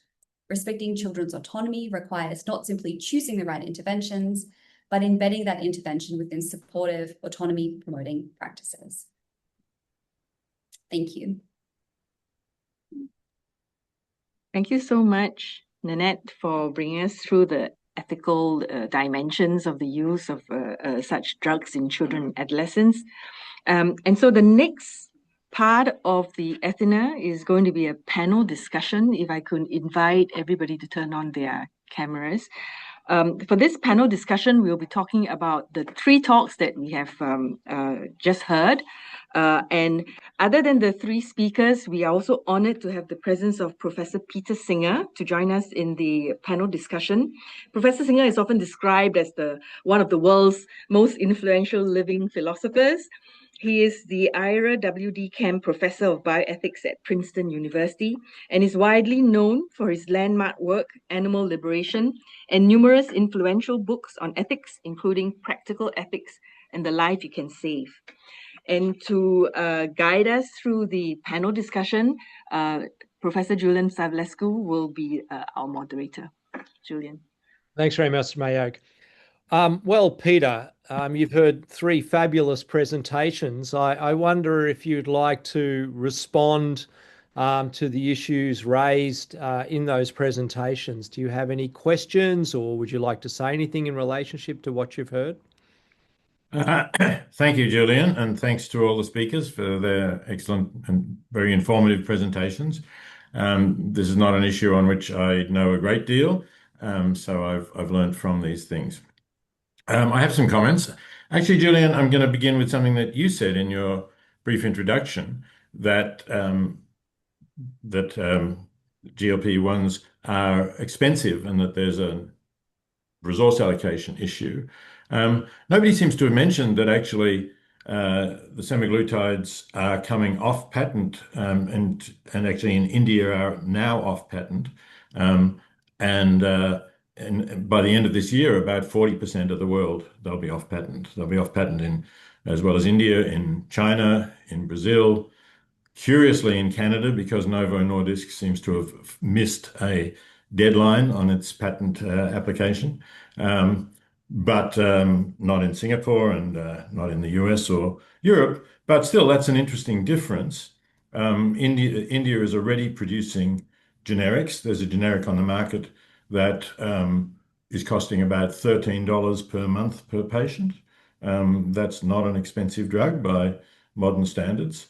And that'll certainly affect India pretty significantly. Whether there'll be a grey market of Indian generics flowing outside India is another interesting question. So, I mean, even for other nations, for other countries, eventually this problem of cost is going to be solved, because I think there's actually Novo Nordisk filed a separate patent for the oral uses, the technology to enable them to be used orally. So the generics at the moment and for the next few years may be only for the injectables, but eventually we'll have the oral use cheaply available as well. So some of those problems about justice and allocation are going to be problems for the next few years in some parts of the world and not more widely. There's one other bit of information that's actually not an ethical issue, but I'm going to mention it because it's something I sort of know about more or less accidentally, because a Canadian researcher called Aditi Kantapuli asked me to co-author a short opinion piece about the use of BMIs as a criterion for who we treat. And Cindy Ho mentioned this. So she wanted me to add a little bit of the ethics, but the information I'm about to pass on comes from her.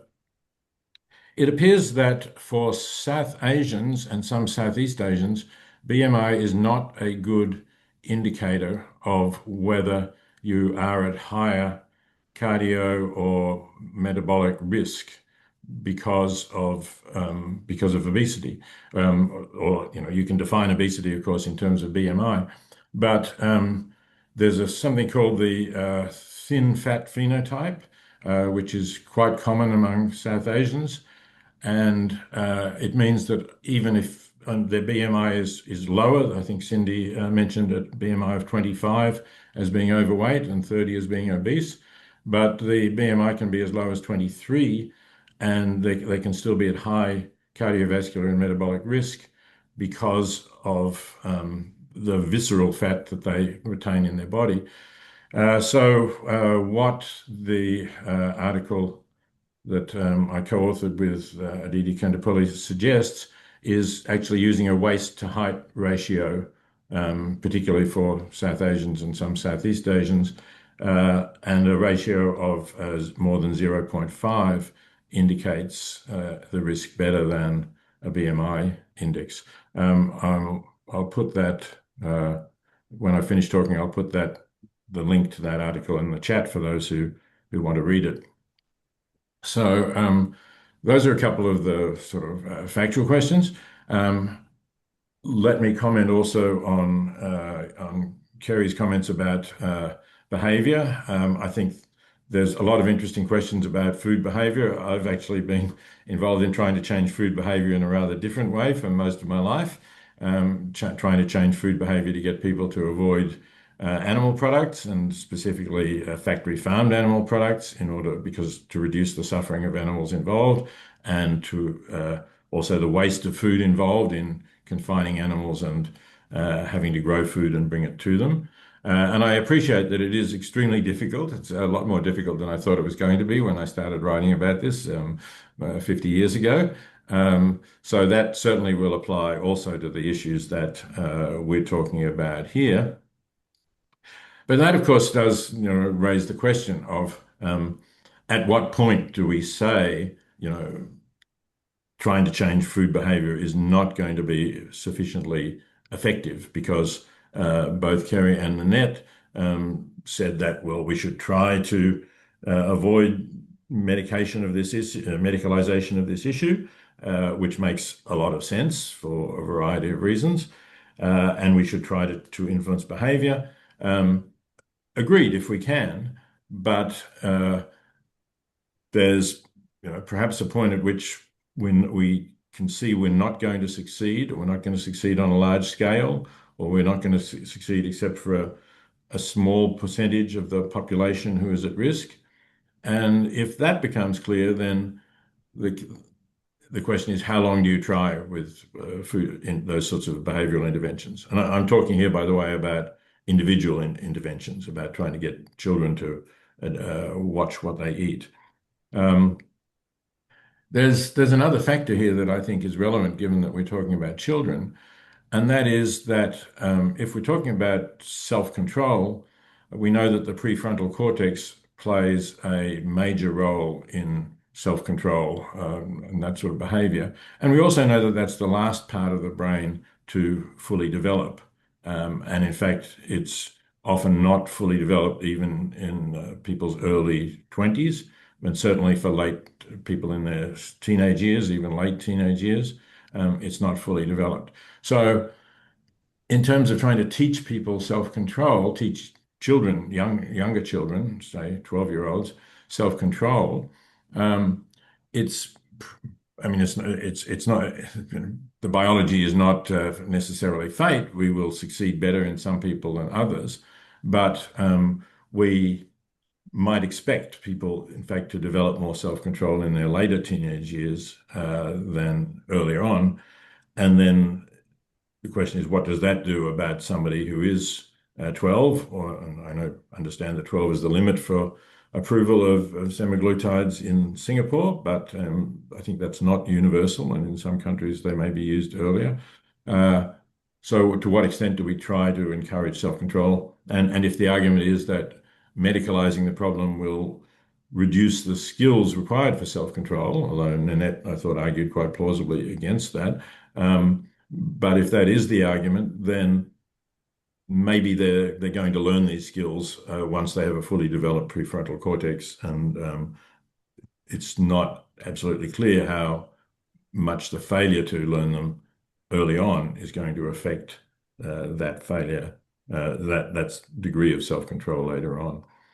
So those are some of the issues. I do want to say something about some of the ethical questions that were raised, and of course, particularly Nanette's paper that raised ethical issues. And she focused on autonomy. As a utilitarian, I would not place as much evidence on autonomy as Nanette did, but Nanette did say quite properly that it's not necessarily the overriding value, it's one value among others. And so I think, and she mentioned the best interest principle, she suggested that best interest includes autonomy, but especially if we're talking about children, I'm not sure about that. I would agree that children have some kind of autonomy. So yes, there is autonomy there, but if they're not thinking about their longer term interests, then I think that there's only a limited autonomy, and it's reasonable. Paternalism may have a bad name, but paternalism, when we're talking about children, especially younger children, I think is quite reasonable, and adults can see and place more weight on the longer term future. And to that extent, I think we're justified in many cases in overriding autonomy. And I'm not suggesting that Nanette disagrees with that, but I think we need to think about that we can understand the long-term consequences better, and we therefore can be in a position to know what is in the best interests of the child better than the child themselves can. So maybe I'll stop there. I do have more things to say about some specific questions, but I'm aware of the time, and I know there'll be other questions for the panel and from the audience. So let me leave it at that point now. Okay, thanks, Peter. So maybe we will just go in turn amongst the speakers to respond to issues that Peter's raised. So I'll go in the order of the speakers. So Cindy, would you like to respond to any of the points that Peter's raised? Yeah, I mean, we are aware about the Asian phenotype. So we know for a fact that in the same BMI, like there can be children who are metabolically healthy and metabolically unhealthy. So there are already these two phenotypes that we look at. I didn't change the BMI cutoff because actually when we're talking about children, we really have to plot it on the BMI percentile curve. So in Asian or in Singapore, like a BMI of more than 23, we already categorize them as overweight, even though like the WHO cutoff is 25. So we routinely tell children who are fully grown that if the BMI is above 23, they are already at the same health risk as those Caucasians with a BMI of 25 and above. Yeah. Good to know that. Thank you. Kerry? Yep. Maybe I'll comment on at what point do we think about not investing or focusing on those individual or behavioral interventions, I guess. I personally, having worked sort of in this space for a long time, I've sort of gone through a few journeys of where I started. Firstly, in the more of a food space, changing the food environment, realizing that, I think there's a lot of my personal desire was to sort of focus more on empowering people to be able to operate in this space that I believe should be intervened on. So we should be trying to combat the broader food environment. We need to do that at levels of societies, all of those things. That at the same time, we need to be setting up these more focused individual experiences of people in families to support behavior change and have that focus too. But I mean, for me, I definitely think prevention is where the efforts that we're moving towards now lie. It's about setting up those early environments that support health and well-being from the earliest opportunities, that then when we do come in with scaffolding later in life and as life goes on, that doesn't need to be as intensive or as resource intensive or whatever it is, or we don't need to depend on it one or two things being super effective, because we're really, trying to set off the trajectories in the most optimal way for kids. And that will look different for every kid. But at the point where we're doing these more targeted interventions, these more cost intensive, resource intensive ones that we know are harder to get effective on a broad sort of scale, that we can target it more. So it's not an answer of, I haven't got the answer of obviously when should we stop, but just to say that because it's complicated, we should be thinking about all these layers, working together for system change and prioritizing prevention. But I recognize, and I do believe that, when we have kids coming in for weight management and things like this, we do need to still be making sure that treatment is going to be beneficial for them, not just in the moment, and sustainable beyond, because they are then becoming our adults that are shaping our early environments for kids and so on. So yeah, if the other part to that, I will say too, to help us answer that question, if we ever get there, would be to understand that to know if something isn't working, we don't just need to know about whether it's effective. We need to know about whether it's actually been implemented as intended and planned. And that goes for all the levels of things that we try and do, whether it's a policy change, whether it's a program at the level of a sort of acute hospital or something that's happening in preschools. If we think there's efficacy or that's been demonstrated, then we need to also be confident that the thing we're trying to do is being done as best as we can do it before we call it, ineffective. So it's not just understanding it's not working, but it's how it's not working as well. So before we get to Nanette, maybe I'll just sort of, get you to attend to another part of one of the issues Peter raised about learning and the prefrontal cortex and we're being able to exert impulse control, in your early 20s. So you showed this video of your nephew and the 6,000 meals, and you said, look, he's learning all of these different things. And I actually took a picture of your slide. I liked it so much. So learning how to eat, what to eat, when to eat, the rituals around eating is so important.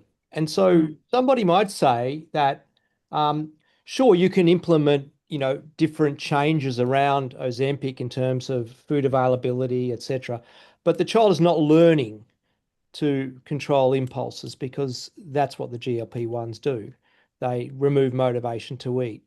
So aren't they robbing the child of an important learning opportunity, even if we do the sorts of behavioral scaffolding that we can do? Aren't they removing something that is really essential to growing up? I think, Peter, that was the sort of essence of your kind of learning objection, was it? Well, I was wondering, whether some children at least, yes, there's some learning, but there's also just brain development, which enables them to have more impulse control. And so it'll be easier for them not to grab the rich slice of chocolate cake when they think about the consequence of that when they're, older than when they're young. Well, I guess that's my question to you, Kerry. I mean, is this a time at which they should be learning, or can we wait until they're 25, and will they still learn if they're on GLP-1s? So, how will the kind of learning that you talked about occur in a world of GLP-1s? Yeah. Well, I mean, the kind of learning that we're talking about here, this sort of learning self-regulation skills, it's happening from the moment babies are born. They're learning in across different contexts. And so, you're learning about that when you're being milk fed and bottle fed. If you're being fed foods as rewards, you're learning about your ability to regulate emotions, sometimes regulate sort of these sort of impulse controls that you sort of mention.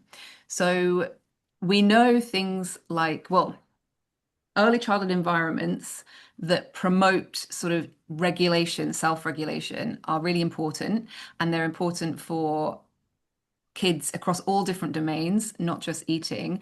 And so if, the argument that this particular sort of context, you're removing learning, for me, that's happened, the learning's happening already, and so we're not going to remove just one opportunity for learning. Instead, we need to sort of question, I guess, our children growing up in these rich learning environments, these responsive, reciprocal environments that allow them to develop optimally their own self-regulation skills, which we know has an element of sort of genetic components and this, that, or the other. And yeah, so I think to me, that's a bigger thing that's happening from early childhood. Okay, that's reassuring. Nanette, do you want to respond to Peter's kind of comments? Yeah, thank you so much, Peter. So the first point I wanted to make was that I absolutely think that the decrease in cost of things like Wegovy is going to have a dramatic impact on people's access, but also wanted to emphasize that there are so many other costs involved with healthcare and supporting a child within these conditions that even if the medication itself is going to be accessible, it won't make the whole support system accessible for everyone that would make it a kind of even playing field. Certainly a dramatic difference, but not the complete picture, which will still leave children, more disadvantaged. Parents who are working full time who don't have the opportunity to monitor the food that they're giving their child, or the money that they can put towards nutritious, wholesome kinds of foods are still going to be a barrier, as well as other times for recreational activities and things. So yes, big but not whole picture. I also wanted to mention the kind of the focus on, I think, self-control is a little bit distracting, because it suggests that, look, if only kids could, weren't reaching for the chocolate cake, then they wouldn't have obesity. When, and I know that's not really what you think, but like focusing on this means like it's distracting from the whole dynamic of like the family and the social system that plays a really important role. So yeah, self-control is important, but to frame it as a self-control issue, I think that it is misleading. And with regards to best interests, we are definitely on a different picture with regards to the value of autonomy, and that's completely fine.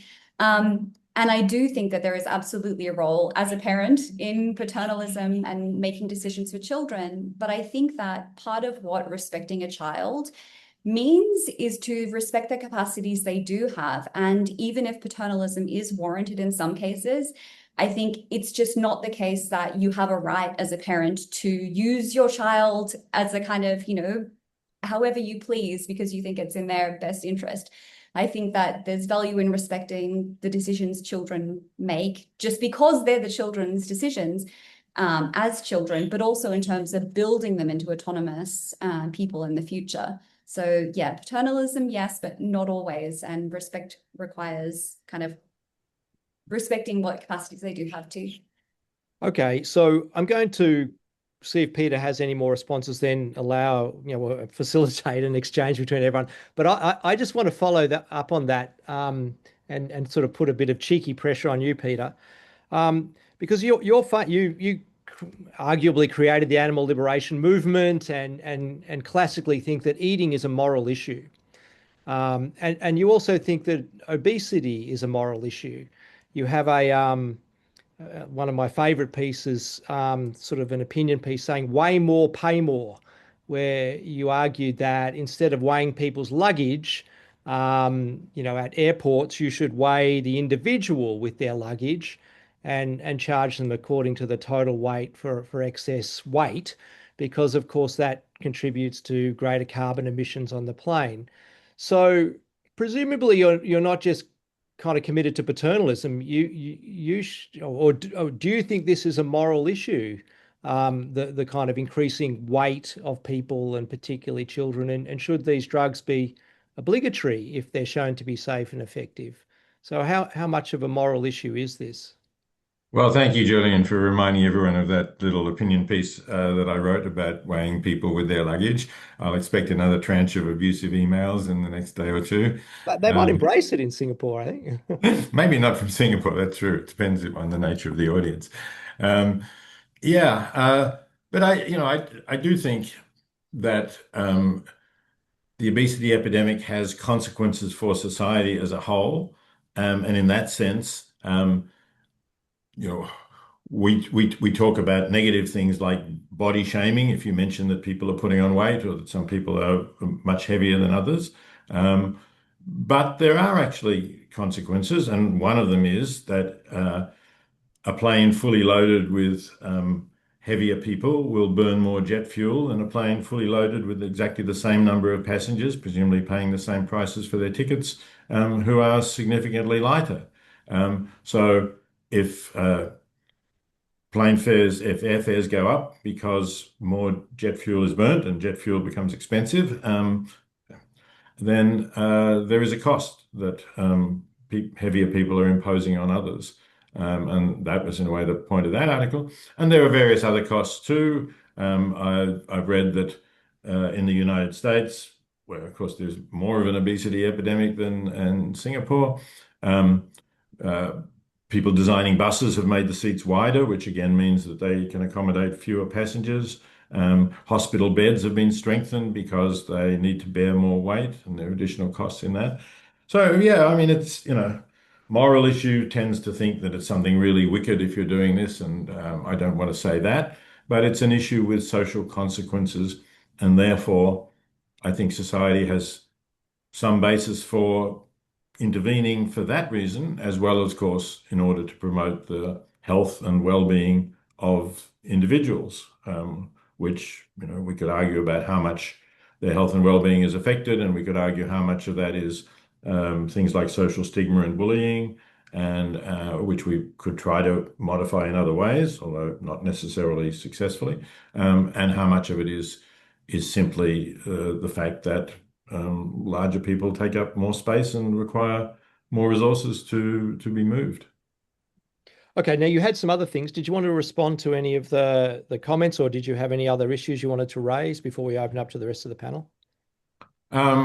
So I wanted, yeah, I mean, I thank all speakers for their comments to what I said, and I don't think I need to say more about that. Perhaps just one thing about the social structures and the inequalities. I want to make it clear, I support healthcare systems, especially in affluent countries that can afford it, that provide necessary medication at zero cost for those who are on low income, or perhaps at extremely minimal costs that mean they have to contribute something, but something that they can afford. So I don't think that anybody should be discriminated against in terms of access to essential medical care. And I think there's a case for saying that, at least in some of the people, and again, there's a lot of debate about how you decide and who it is, but at least in some children, there is we can regard the GLP-1s as essential medical care that should be provided in societies as affluent as Singapore. Okay. Well, let me pose one question to the panel. We seem to have skirted around the elephant in the room. So as far as I understand the evidence, and I think Cindy also referred to this, is that once these medications are stopped, the evidence is people put on weight again. So for this, let's assume that that's true. Are we then putting children on lifelong medication to modify, what they put in their mouth, what they eat? And isn't that a kind of profound medicalization? Shouldn't we really be reserving this till everything has failed by the time they're adults? But going down a route which means that a child is going to have to be on this medication for the rest of their life seems to me to be rather an extreme approach to the problem. So would you like to comment on the fact that they only work as long as you're taking them? I think the jury is not totally out yet. There seems to be a gradual weight regain after treatment is stopped, but there are some patients that do manage to hold off at a lower weight. So you could argue that if they were severely overweight and you're just helping them return to a more reasonable level that can put off health risks for a long time, I think we are in a very difficult space because there is a lot of uncertainty in the use in children, given that a lot of the trials are so short term. I don't want to say that I think it'll be over medicalization for physicians who see a patient and is over enthusiastic or kind of too positive about the drug and readily starts it. A lot of times actually when like for me as a pediatric endocrinologist, when we see these children, even before they reach the overweight category, on the BMI center, when I already see a slightly excessive weight gain trend, I usually already start talking to families about like lifestyle changes. Where are some other unnecessary calorie intake, for example, the overnight waking, where the child is waking up and getting milk feeds, which is not necessary if they were, they could sleep through the night. So I think we have to actually try to intervene at an even earlier phase in order to avoid jumping into using the medication, and being the physician that they go to and following them over time, you will know of those cases that they are really trying their utmost best. The parents have already like exhausted, they stop buying things that potentially could be snacks that is high calorie in the home. They're doing everything they can. Even the child seems to be doing like putting in a lot of effort already, and yet there is still that weight gain that is very discouraging to a child. And in those situations, I think it's arguable that Even though the evidence is imperfect, but a limited time trial for them to experience what is it like to not be so hungry, to have their appetite suppressed to a more healthy degree. And then usually, I mean, for the patients that I have used it, I ask them to try to remember this is the food portion that have maintained you on this weight. And then to try not to then overeat into that portion. So simple, I think like simple things like even drinking glass of water before eating, eating slower so that your brain has opportunity to respond to that fullness and the satiety. So some of these small, simple things, I think we can try to educate them before coming off the medicine. Um, and expecting a little bit of weight rebound because the body defend your weight actually. But what we are hoping is that it won't rebound to that same degree that they were at when we first started them on the medication. So I think before the trials have longer data, personally for me, I would limit the duration of use of this medicine. Yeah. Okay. Other people, do you have comments on any of the things that have been raised so far? Well, I'll just comment that coming from somebody who's advocated licensing, allowing people to use drugs in sport, to worry about using drugs for weight control, maybe a little ironic. Peter, I'm adopting the role of devil's advocate here. I'm not on a personal journey. Okay. Other questions? Yep. Yeah, so I just wanted to emphasize, we're talking about medicalization and not wanting to keep children on these medications for life. Like, I think it's really important to emphasize that, like, there is strong evidence that shows that, diet and exercise interventions are not particularly successful for children. Like, we have no long-term data that shows that these interventions prevent obesity in adulthood. So then the question that we're really asking is, like, compared to what? Okay, so it might be really urgent and we need an intervention. And so, starting children early, that's a good reason. But should we hold off because, there's reason to think that other interventions are better? Like at the moment, we actually don't have that evidence. So that's one point. And then the second question is actually for Peter in terms of the moralization of bodies. And I'm sorry to ask this, but do you think that people who are in wheelchairs should pay more for using aeroplanes? Because obviously that's higher demand and it costs the aeroplane service more money. So, I mean, regardless of whether their injury is choice or not, should we be charging disabled people more to fly? Well, it's an interesting fact. I don't know how much wheelchairs actually weigh in terms of making the plane heavier. I wouldn't have thought it was a great deal. But if there were evidence that there are particularly heavy pieces of equipment that people take on their plane, I'm not sure actually what airlines do with say if the wheelchair is being checked as baggage. I suppose it does get weighed. I don't know if there are exemptions for that. But yes, I tend to think that people should pay for the real cost of their travel because travel is a choice. I mean, we have many reasons, right? You might be traveling to see your dying parent, and that's different from traveling because you want to go on a vacation somewhere far away. But in general, I think that if people are imposing costs on others because they requires more Because of their resources to move needs. them, then that's relevant. All right. I had a question for the panel, if you don't mind. So again, as far as I understand the data, at least in adults, there's quite a loss of muscle associated with the weight loss. And so in children, is that a worry? And could you also talk a little bit more about the risk of moving from, healthy weight loss to anorexia? How common is that? Is that a particular worry? We're also told that anorexia is a big problem amongst adolescents. So this was touched upon, but perhaps you could say more about the sort of adverse health effects and in particular the sort of the transition to anorexia.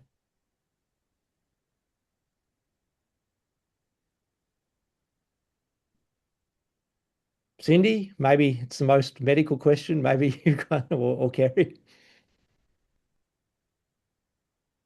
Sorry, Julian, can you repeat your first part of the question? Because I was like thinking about the anorexia question, but I think Oh, these are associated not just with muscle loss mass, of yes, fat, yeah, but muscle mass. So it's definitely a concern in children and adolescents, which is why I think that like we have to be very careful in advocating them to be sure that the amount of protein intake is sufficient when the weight, the appetite comes down and they don't want to eat. So that preferentially the proportion of food groups is very important in children, even more so than adults. For example, an adult diabetic patient can go on a totally no carb diet and then have very low use of insulin, but that cannot happen in children because children requires carbohydrate in order for them to grow. So this is something that like is a for example, in terms of diet, is really different between an adult and a child. So unfortunately, I don't think that any of the studies have looked at like muscle mass and for that matter like bone mass accrual as well, right, at the end of this, because we also know that when you lose weight your bone mass actually also will be affected. So I think there are really a lot of things we don't yet know, but these are just things that we think potentially can have an impact, which is why it makes it really tricky in using it in children that in that sense, it's a parent that has brought the child in for and consent to the use of these drugs, and a child may not have that capacity to fully comprehend the complexity. Yeah. and what about the anorexia? Is this a runway to anorexia?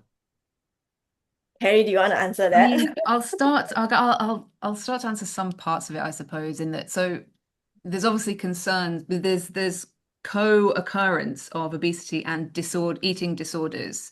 Not anorexia, which is nervosa, which is characterized by sort of obviously very, very severe underweight alongside extreme restriction and a real fixation on sort of a desire for this thinness, but other things, binge eating disorder, and bulimia nervosa. So the part there would be that, you know, in some instances, children or adults with obesity who are treated with GLP-1s might be either experiencing or at risk of mental health challenges or mental health disorders like eating disorders. So that interaction needs to be understood. Some potential pathways could be through, because there are genetic potential components that could be overlapping, but we know that eating disorders are not just they're not a disorder of metabolism per se. There's obviously big metabolic consequences for certain types of eating disorders, but they are psychological, and there is a big, you know, control component. It's a mental health diagnosis. So there's different things going on. It's not just about food, even though it manifests in the context of eating. So that's something I think for us to understand. So, but that interaction needs to be understood through that sort of monitoring and surveillance of how some of these patterns play out. But in the specific context of GLP-1 and I guess appetite and what we know about, you know, learned aversion and things like this, when we were sort of thinking about this sort of and planning the talks, the idea of food aversion sort of being learned because of this experience of gastric discomfort, especially in young kids who are still learning more about their diet and their preferences. If you pairing these sort of negative experiences at foods with foods, you might then get these sort of learned aversions. If these learned aversions maybe escalate a bit more, then yeah, you might see more of these restrictive eating patterns potentially that could be linked to that. That's one thing. We also know in the context of obesity there can be quite restrictive eating anyway in very specific food preferences. So these interactions need to be carefully, I would say, understood, because there's reason to believe there are different sort of pathways that aren't so great that could be walked if we don't carefully understand. Okay, does anyone want to pose a question or make a comment to the others? I've been looking at the questions coming online, and there's one from Dominic Wilkinson that asked me to comment on the fact that there's evidence that the drugs can reduce appetite, desire, and hence consumption of meat. And he's asking whether I see a role for pharmaceutical intervention in reducing animal consumption. I wouldn't think that I want to encourage more people to go on pharmaceuticals for that purpose, but I do think it could be another spin-off that these programs, these drugs have that effect.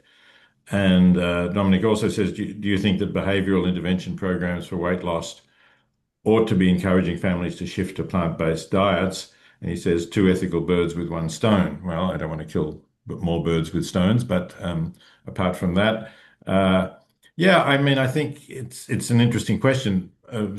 Plant-based, or at least not exactly plant-based, but high-fiber diets, I think, have been shown to provide satiety in people who have strong appetites without causing such weight gain. And that is certainly beneficial for the environment and beneficial for reducing animal suffering. So insofar as there's evidence to support that works, I would encourage that. So could I ask my Singaporean colleagues? I mean, I guess it's true, as Nanette and others have said, is that traditionally, diet and exercise have failed to control this obesity epidemic. But Singapore seems to be a place where perhaps more bullish interventions could be attempted. So I was at the launch of Reset, a big cardiovascular prevention program, and the health minister was talking about subsidizing potassium-based salt as a way of reducing hypertension. But Singapore would be in a position to, for example, make mandatory exercise daily in schools part of the curriculum. It would be, in a position to not just nudge, but perhaps control eating to a much greater degree than other countries. I mean, do you really think that we've exhausted the sort of diet and exercise possibilities such that we now need to go onto medications to control this? Shouldn't the government be intervening more aggressively to do more to create a healthy lifestyle?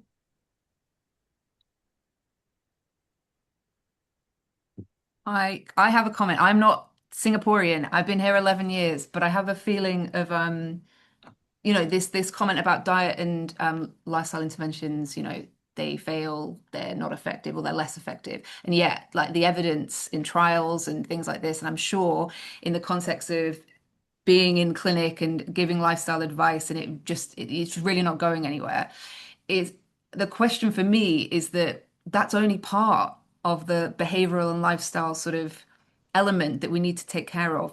That our lifestyle and behavior, our nutrition and lifestyle, or sort of interventions, they're largely knowledge-based. So let me tell you about this, and let's increase your understanding of a healthy meal and high fiber and high protein and this, that, and the other. But knowledge is not enough. We know that, right? And so we have to take a broader view or rethink about when we talk about diet and lifestyle interventions. Are we really targeting the right things? Knowledge about healthy eating and health behaviors is only the start. We need awareness about other things. We also need to tackle, stress, emotional eating. Something's much harder to do by just telling someone, hey, we know that some people eat when they're, stressed, or some people eat. We need to do something. We need more strong, true, what I would call behavioral support, because knowledge isn't behavioral support. It's just knowledge. It's part of the puzzle. So, yeah. Cindy, should we write to Minister Ong and get him to tackle the broader problem? Yeah, I love it when you were so sensitively commenting on Singapore's ability to implement and be more mandatory stuff. And I think it's true. There are a lot of changes that we can try to implement. Like, even physical activity is maybe 2 or 3 times a week in primary school. But for that to happen, the Ministry of Education needs to then say that there are certain class curriculum that doesn't need to be covered, so that you can carve out more time for. There are a lot of pieces that are involved in order to effect like these mandatory changes, which I kind of agree with you that Singapore being small, and the fact that people are generally compliant, which is exactly what the HSA staff was telling me, that they didn't need to prosecute anyone because most people, like when they warn them, they already will take down like the advertising on the social media platforms. So I think in a way, I do agree that we have not exhausted the lifestyle piece before we subject children to like the medication. Yeah. All right, I think Mayoke, we've reached the end. Is there anything you want to say before we pass on to the Q&A with you? Yeah, can I say this thing about this lifestyle thing that Singapore is very good at? I mean, the one very good program is the STEPS program, where they give you points for getting the number of steps and the amount of sleep, how much you eat, and all that kind of thing. And then these points can be converted to vouchers. Vouchers to supermarket, hopefully not to buy, the non-healthy food. So paying people to lose weight, is that what you're suggesting? Well, yeah. I mean, Incentives. Pay it's more, more lose more. exercise. It's more to encourage exercise. And now what they're doing with the app is that they are showing you what is in the food that you eat. And I was very surprised because I use this, that a lot of the food that we eat have a lot of sodium, because they will tell you this is the amount of sodium you shouldn't go beyond. And inevitably, no matter how healthy I am, I always overeat the amount of sugar that's the amount of sodium that's recommended. So I think, I mean, to what Kerry said, I think the knowledge is one thing. The nudging behavior, our government is very good at. But there's another thing that I think Yong Sing has been trying to sort of say on the chat, on the question, that there are biological changes. It's not just about gluttony and poor control. It's not just about it being a psychological condition. There are biological changes which make it hard to lose weight and harder to maintain weight loss. And for these group of patients, whether these drugs are useful to take the edge off. I mean, not just to use it in isolation, but to use it together with all the other lifestyle changes and diet and all that. And that brings me to the point of what we were talking about, whether everything goes back to genetics, right? We can find a gene for things now. We might be able to find a gene for obesity. You might have inherited a gene for obesity. So it's not really your fault. It's not something about the fact that you are eating a lot or that you are not exercising. It's just that your gene makeup makes it harder for you to lose weight. It makes it easier for you to gain weight. So for these cases, then what is wrong with giving a drug?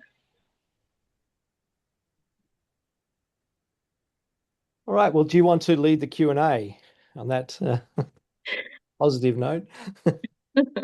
Right. Okay. So there are a few questions on the growth chart about how growth charts are country specific.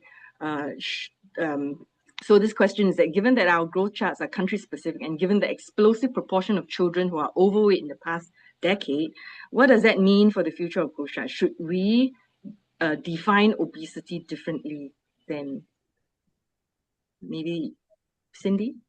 Yeah, this is a theoretical question that has come out even as we think about even height, because we always, for a child's potential height, we will ask the parents what their height is. And then in certain countries where growth hormone is used a lot, you artificially may have changed like the parental height. And then so when you are calculating the mid-parental genetics, does it make sense anymore? So unfortunately, I don't have a good answer to it, but these are things that it's true that as the growth chart changes, maybe we need to accept a certain new norm, but that new norm can't be excessive, and it cannot lead to health problem.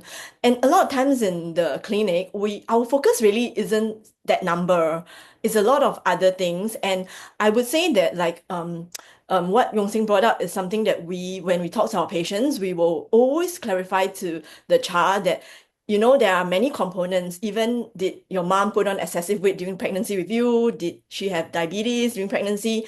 And even bedtime, like if you're sleeping too late, all these contribute. All these contribute, and you may have genetic factor that really predisposed to you and I usually admit to them, it's so unfair, isn't it? Some people eat so much and they never put on weight, and kind of like I guess it's a shared acknowledgement for the child to realize that it is true that you tend to put on weight more easily, but because you do, we got to even double down more on like the things that we can do that may change that. So yeah, sleeping early, not having the unhealthy snacks at home, asking parents to be the gatekeeper of that, and just kind of putting in physical activity.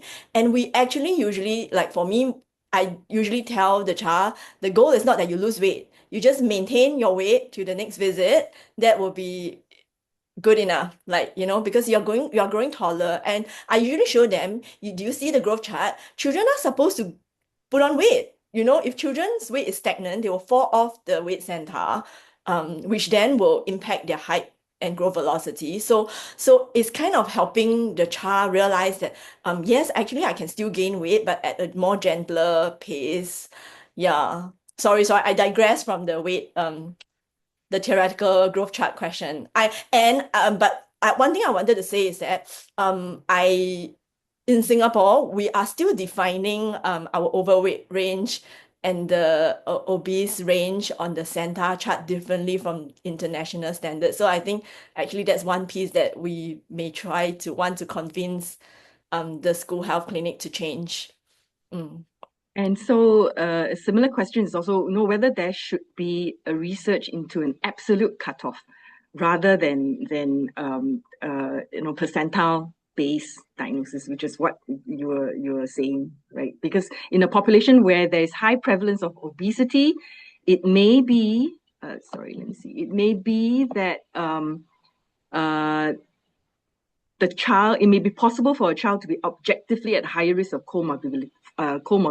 mobility from being overweight, even if their percentile rank does not fit the more than 85% threshold, because they are not overweight relative to their peers. But objectively speaking, this absolute weight will make them increase their risk of developing comorbidity. So rather than a comparative to the population, should there not be an absolute number? I think the absolute number is not possible in children, but given that at different age group, there will be a different BMI, just by virtue of the fact that they are still growing in height. So it is not possible. But I mean, I think what I'm hearing is that, for example, if your BMI is 40 for a child, it is you're obese no matter what age you are, if you look at the whole center. So there are of course those cutoff that will alarm you. But at a younger age, actually we can't have a single cutoff like adults. I think what I would also say is that there are also data of certain studies that follow up children that tells us that even before the advent of GLP-1s, actually there are some children that are overweight, and there's a interesting turning point at about like 12, 13, where by then if they don't go back into the healthy weight range, then it is very difficult to do that. But if they could actually go back into the healthy age range before 12, then the trajectory is actually much better. They will remain in the healthy weight range. And I guess this is why I'm not like eagerly looking forward to like the STEP young trial data, because I mean, even before GLP-1 started, there are already researchers that have shown that trajectory change, that overweight and obese children can actually really go back into the healthy weight range. And I always tell a child, it's easier for you. You don't really have to lose weight in that sense for the younger ones who are not morbidly obese, that you just have to grow tall into that weight. So to frame it differently for them, compared to when you're an adult and you have fully grown in your height, then you really have to lose weight in order to bring your BMI back into the healthy range. And we also, I mean, in medicine, we also know BMI is not the best measure, like what Prof. Singer already said. There is also where your fat is deposited that makes all the difference, which is why there's measurements like waist circumference and all of those stuff. But unless we can really get a very good measure, in children, we are still, I mean, we still rely a lot on a BMI, unfortunately, yeah.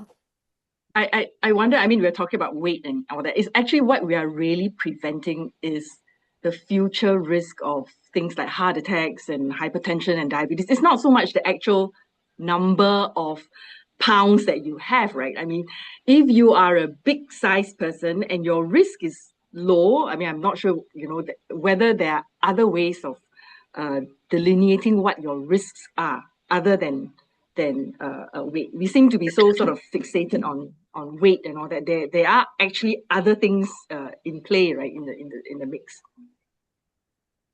So there's this question about how long, how long adults might need to continue with the drug, and it seems to be it needs to be forever, because if you take it off, it comes back again. So how does this knowledge change prescribing in children? I mean, because children will have a longer runway, they have to take even longer. Does that create an argument for avoiding their use in children, do you think? Yeah, this is a difficult question. Yeah, I also read something about, just now we were talking about how the weight comes off and all that. So the weight that comes off when you take GLP-1 is not just fat weight, it's also muscle weight, right?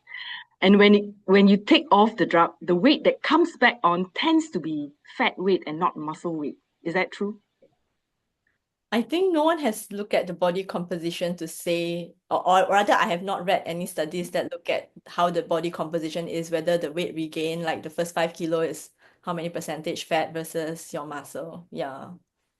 Because then that you're encouraging sarcopenia in later life, right? It is, Okay, so let's see what other questions we have. Just maybe to add to this sort of line of questioning, is that, and to Prof. Lee Yong-seng's sort of point, there are going to be instances where these medications are complementary, and it's about the discerning use and that careful use and putting it in context. And if we do that, if we work towards that, then these sort of arguments for longer cost exposure and things like this become less, in my mind, relevant, because we have a much more sort of judicious use of the thing in the first place. And so when we are deciding to use it for a longer term, and you have the right other supports in, it's not a blanket, thing. It's really in those moments and with those patients where that's actually the right thing for them. Okay. There's a comment on the relationship between adverse childhood experiences and the subsequent development of childhood onset obesity, and how this contributes to lifelong health inequity with ethical implications for approach, the assessment, and the management. Any comments on that from Nanette or Kerry?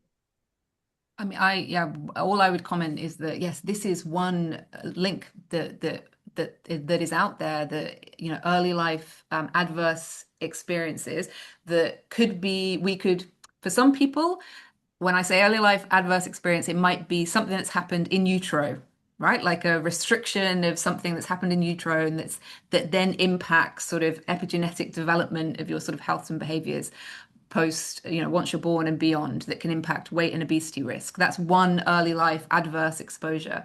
There's also sort of a whole literature and space that talks about other types of adverse experiences, psychological, behavioral, things like this, that are happening early in life or at different stages in life, that have a relationship with obesity sort of onset. And yeah, this comes down to us understanding that for obesity that's not in the context of sort of a medical injury or genetic sort of things like this, there are some of these causal factors that are wide-ranging in their impacts, not just in body weight, but mental health and so on. So if those things are not recognized and taken into account when we look at a patient or a person as a holistic whole person, the whole life experiences, then we're not probably choosing the optimal treatment path.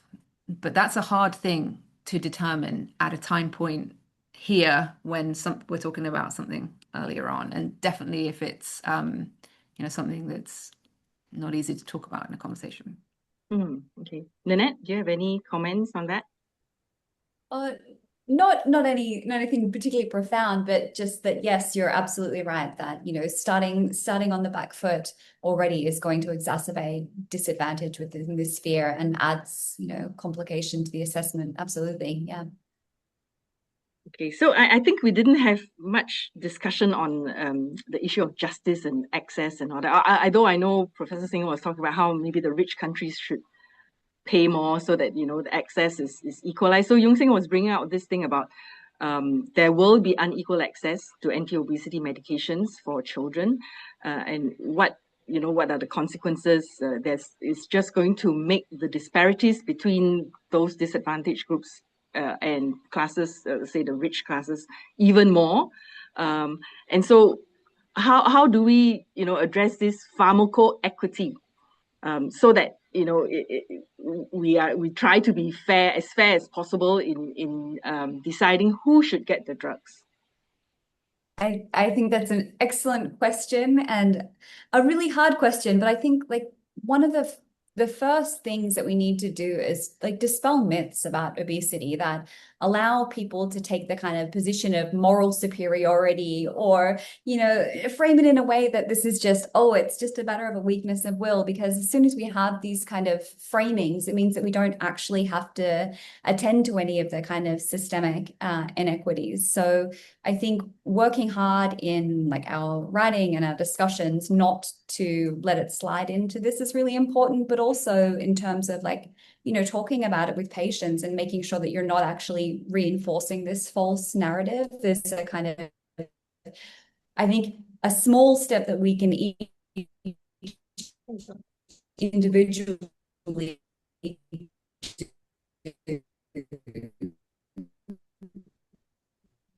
to make a systemic for the kind of systemic changes and inequity. I think we are breaking up, Lynette. I think it's your network. We didn't get what you said earlier on. Oh, the whole thing? you were a bit frozen. Oh dear. Okay. So the main point was just that we need to work hard to dispel myths about the causes of obesity and the oversimplification that it's simply a weakness of will. And that I think that we can do that in the way that we talk about it, in the way that we write about it, and the way that we engage with our patients. So as to communicate that it's a more complex idea, because as soon as we have it in these simplified terms, it's really easy to dismiss and then not see that we need to kind of address the wider systemic issues. But then in terms of addressing the wider systemic issues, I'm hoping that, other people more senior than me have suggestions about that and don't think that it is just a kind of utopian ideal that things can be better. So I think that would be for Prof. Singer. Yeah, certainly I don't think it's a utopian ideal. As I say, it has been seen as part of the basic social security net that countries provide since shortly after the Second World War, when the UK brought in its National Health Service. Now, that the funding for the National Health Service in the UK has languished, and it's no longer what it once was, and it doesn't live up to the ideals of the Labor government that set it up. But I certainly think it's a possibility for affluent countries, and we're much more affluent now than the UK was in 1948. So, yeah, we should be able to do this. Just we require the political will to do it. Okay, let's see.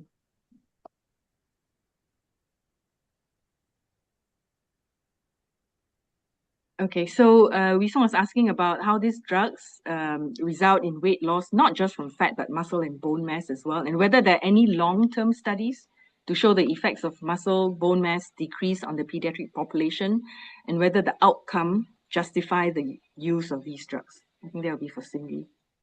Yeah, that will have to wait for another 10 years, I think. So basically, no, the results are yeah. And also, and that it seems to be associated with sarcopenic obesity, will we be seeing an increase in incidence of sarcopenic obesity in the population with the greater adoption of these drugs? I mean, I haven't seen any data in pediatrics, but I actually think that in adults, it will be easier for them to study this sarcopenia obesity because children really are still also gaining lean mass. So you don't like have reached a peak where you can readily see that sarcopenia. So if you want to see as in terms of population that have uptake on like GLP-1, I think it'll be easier to actually do it in the adult population first. Because if you can prove it in the adult population, then you know that, yeah, that dynamic relationship can happen in pediatrics, but to what degree really depends on the age of the child and the size and the muscle mass of the child also. Okay. There's a question on the incidence of eye stroke of Wegovy use in children. What's the incidence of eye stroke of Wegovy use in children? I think that was a very rare report of blindness, I think. But I don't have an incidence rate. I think it was I read it as a news about it, just like the suicide risk came out as a signal report, but I haven't seen any data looking at that risk. Yeah. But if it is talking about the blindness that comes from the progression of diabetic retinopathy, yes, in diabetic patient, just like in the early days when there is very intensive glycemic control with the DCCT trials, we actually already know that there is a worsening of the diabetic retinopathy from the improvement. So I mean, we can go into the mechanism of how it happens, but which is why I think that in diabetic patients that have very poor glycemia, that you are starting this powerful drug, I think they cannot go for yearly eye review. They should actually get a baseline eye review to look at the retinopathy and make sure it doesn't progress to proliferative phase and then blindness. Yeah. Okay, and while you're here, there's another sort of clinical question. As most people are inclined to quick fixes, what's the best way to approach the topic of GLP-1 when clinically indicated? And do we need more support to prepare children with obesity when they transition out of using these drugs? Yeah, I mean, it's true, people are prone to the quick fixes, which is why I think, my first ask was we should actually use sparingly. Just like I think you should find a surgeon who is not keen to operate, and that will tell you when he asks you to operate, it is definitely needful and necessary. In the same way, I think that if I, as a patient, I would want to look for a physician that is not dishing out GLP-1s, which is why I think that online weight loss clinic, I don't know whether someone should speak to MOH about regulating it a little bit better because there's a lot of very too much opportunity for abuse.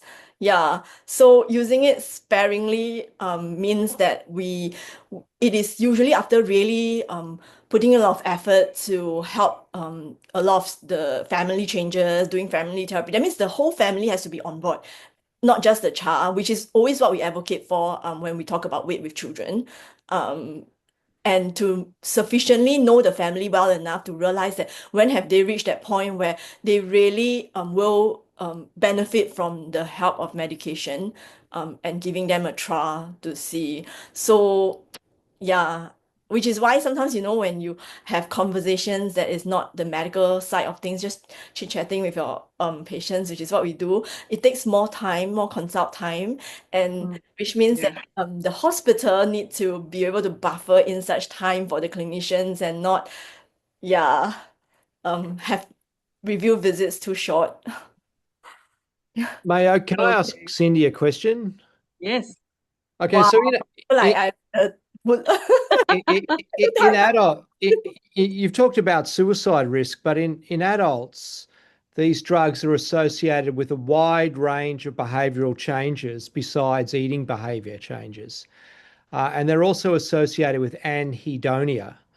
I wonder if you can tell us what we know about the mental health effects and other behavioral changes of these drugs in children. Actually, we do know, like in terms of weight, when there are weight changes, it does affect mood. Broadly speaking, I don't know the specific, but whether that has an actual impact in terms of suicidal ideation is what, like that study that I showed you has proven that it hasn't, because the hazard ratio didn't cross 1. So it is protective since it's less than 1.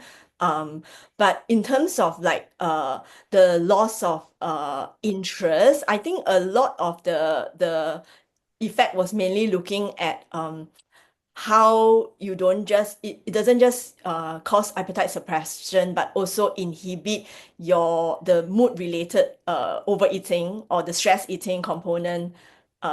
Correct me if I'm wrong, Carrie, if you have done like the studies on. No, I have absolutely not, but it would make sense that like mechanistically that sort of those reward pathways, if they're being sort of affected, that they would impact sort of those feelings beyond, the context of sort of food.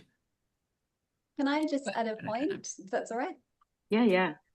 Go ahead. Yeah, I just wanted to push back a little bit on the idea that people are interested in taking a quick fix at any opportunity that they can.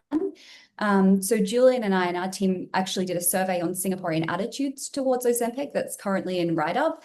And there was actually a reluctance to want to take Ozempic for weight loss or for other or for personal use. Like health conditions as well. So it's not the case that people were just automatically wanting to take Ozempic, and that there's actually more of a preference for doing things like the right way and avoiding medicalization if possible. And there's also like quite a bit of shame and stigma around taking Ozempic, such that if people are taking it, they often won't disclose it. Or if people lose weight publicly, there are people saying it's not Ozempic because, they don't want to be associated with it. So I think that, the desire for a quick fix isn't quite as simple as you might think. I must say, okay, there are a number of doctors who are taking it, and it has worked beautifully. And they're not, that they're very open about saying that they're on it.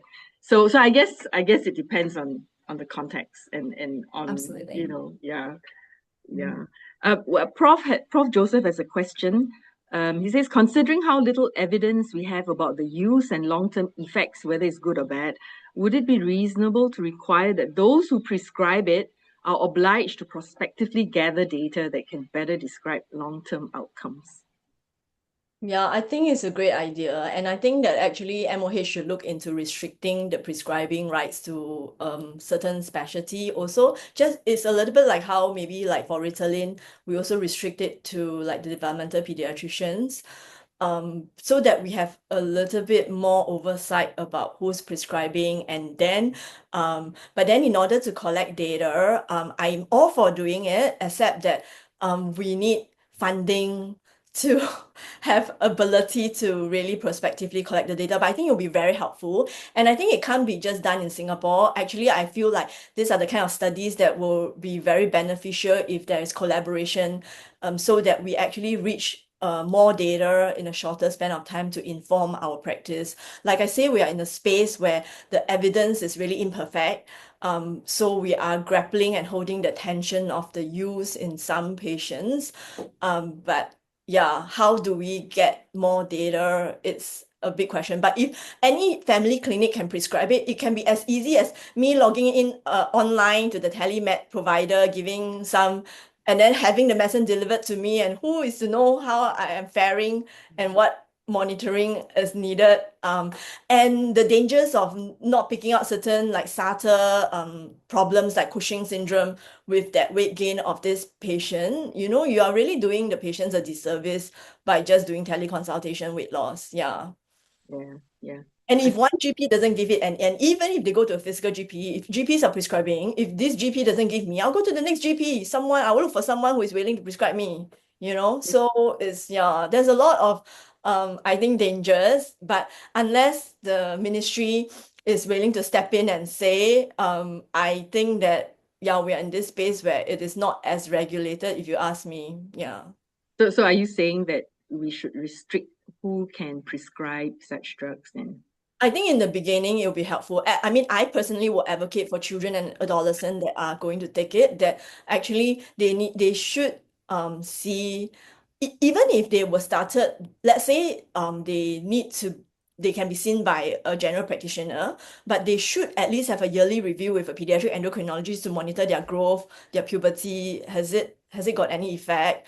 And then if the government or the healthcare system in general is serious about collecting the data, then theoretically all of these patients, they should have a bone mineral density scan to see what's the bone mass accrual, has it been affected, right? Yeah, do a body composition DEXA where we can then measure body composition better. Yeah. Okay, we have another question. Do you think there's inequity in outcomes as well as inequity in access for those with greater social disadvantage? Lifestyle interventions are still helpful and important to maintain when on such drugs, example, good nutritional intake, when there is reduced intake. So how do we address this? Will we still need political or societal change to support those with greater social disadvantage? Meaning, I suppose, I mean, we can equalize access, but what about the outcomes?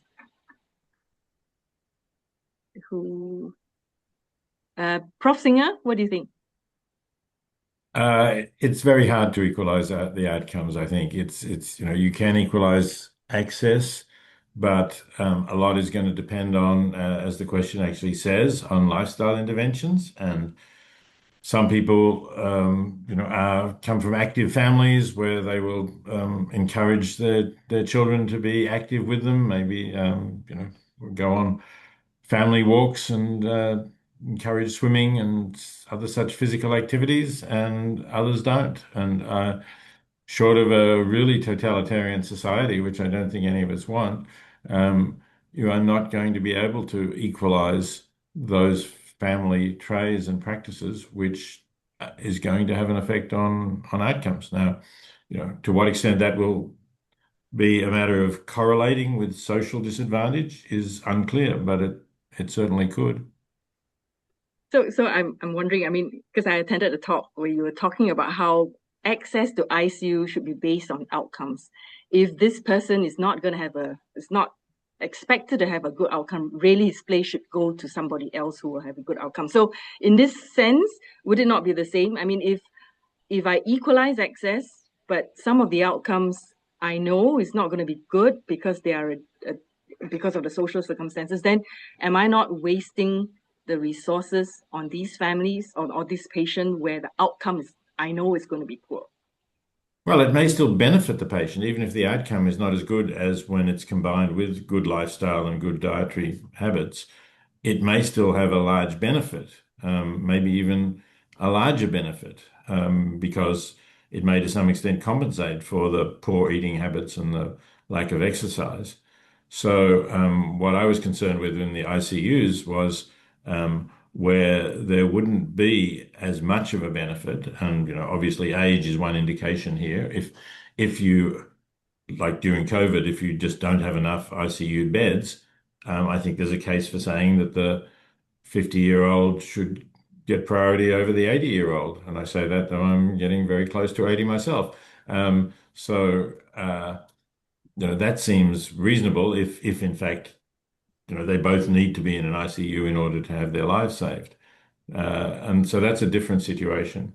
Plus, of course, an ICU bed is a more scarce resource, especially in a time of pandemic, than the drugs we're talking about are. Okay. I think we have no more questions. I think we've answered all of them. Yeah. Okay. So well, it just leaves me to thank all our speakers. Unless, do any of our speakers have any sort of last questions or last comments to make? Lynette? No? Carrie? No, I don't think so.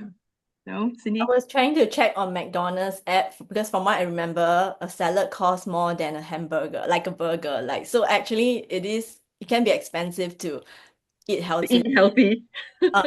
which then therein lies, I thought when I heard about the social inequality piece, that is a real thing. Yeah. Yeah. I think it's well known. I mean, it's easier to eat unhealthy. It's easier and nicer sometimes to eat unhealthy and cheaper. So yeah. Julian, any last words? Okay, so sorry. Yep. So it leaves me to thank all our speakers and our panelists, Prof. Singer, Nanette, Carrie, Cindy, and Julian, for this really interesting Athena, I feel, about a topic that is very current.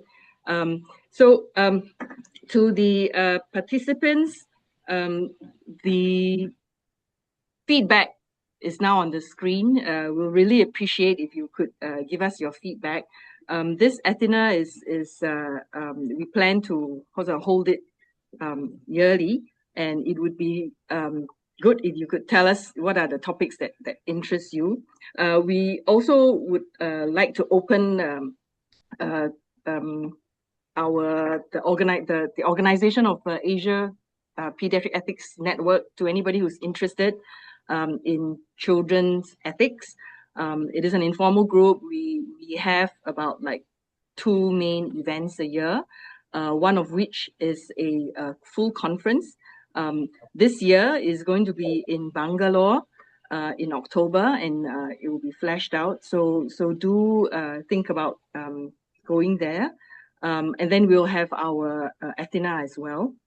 So I think it leaves me to just thank everybody. I hope you have a good and useful afternoon. Please do tell us your feedback, and we will see what topic to talk about next year. Thank you very much. Thank you. Thanks.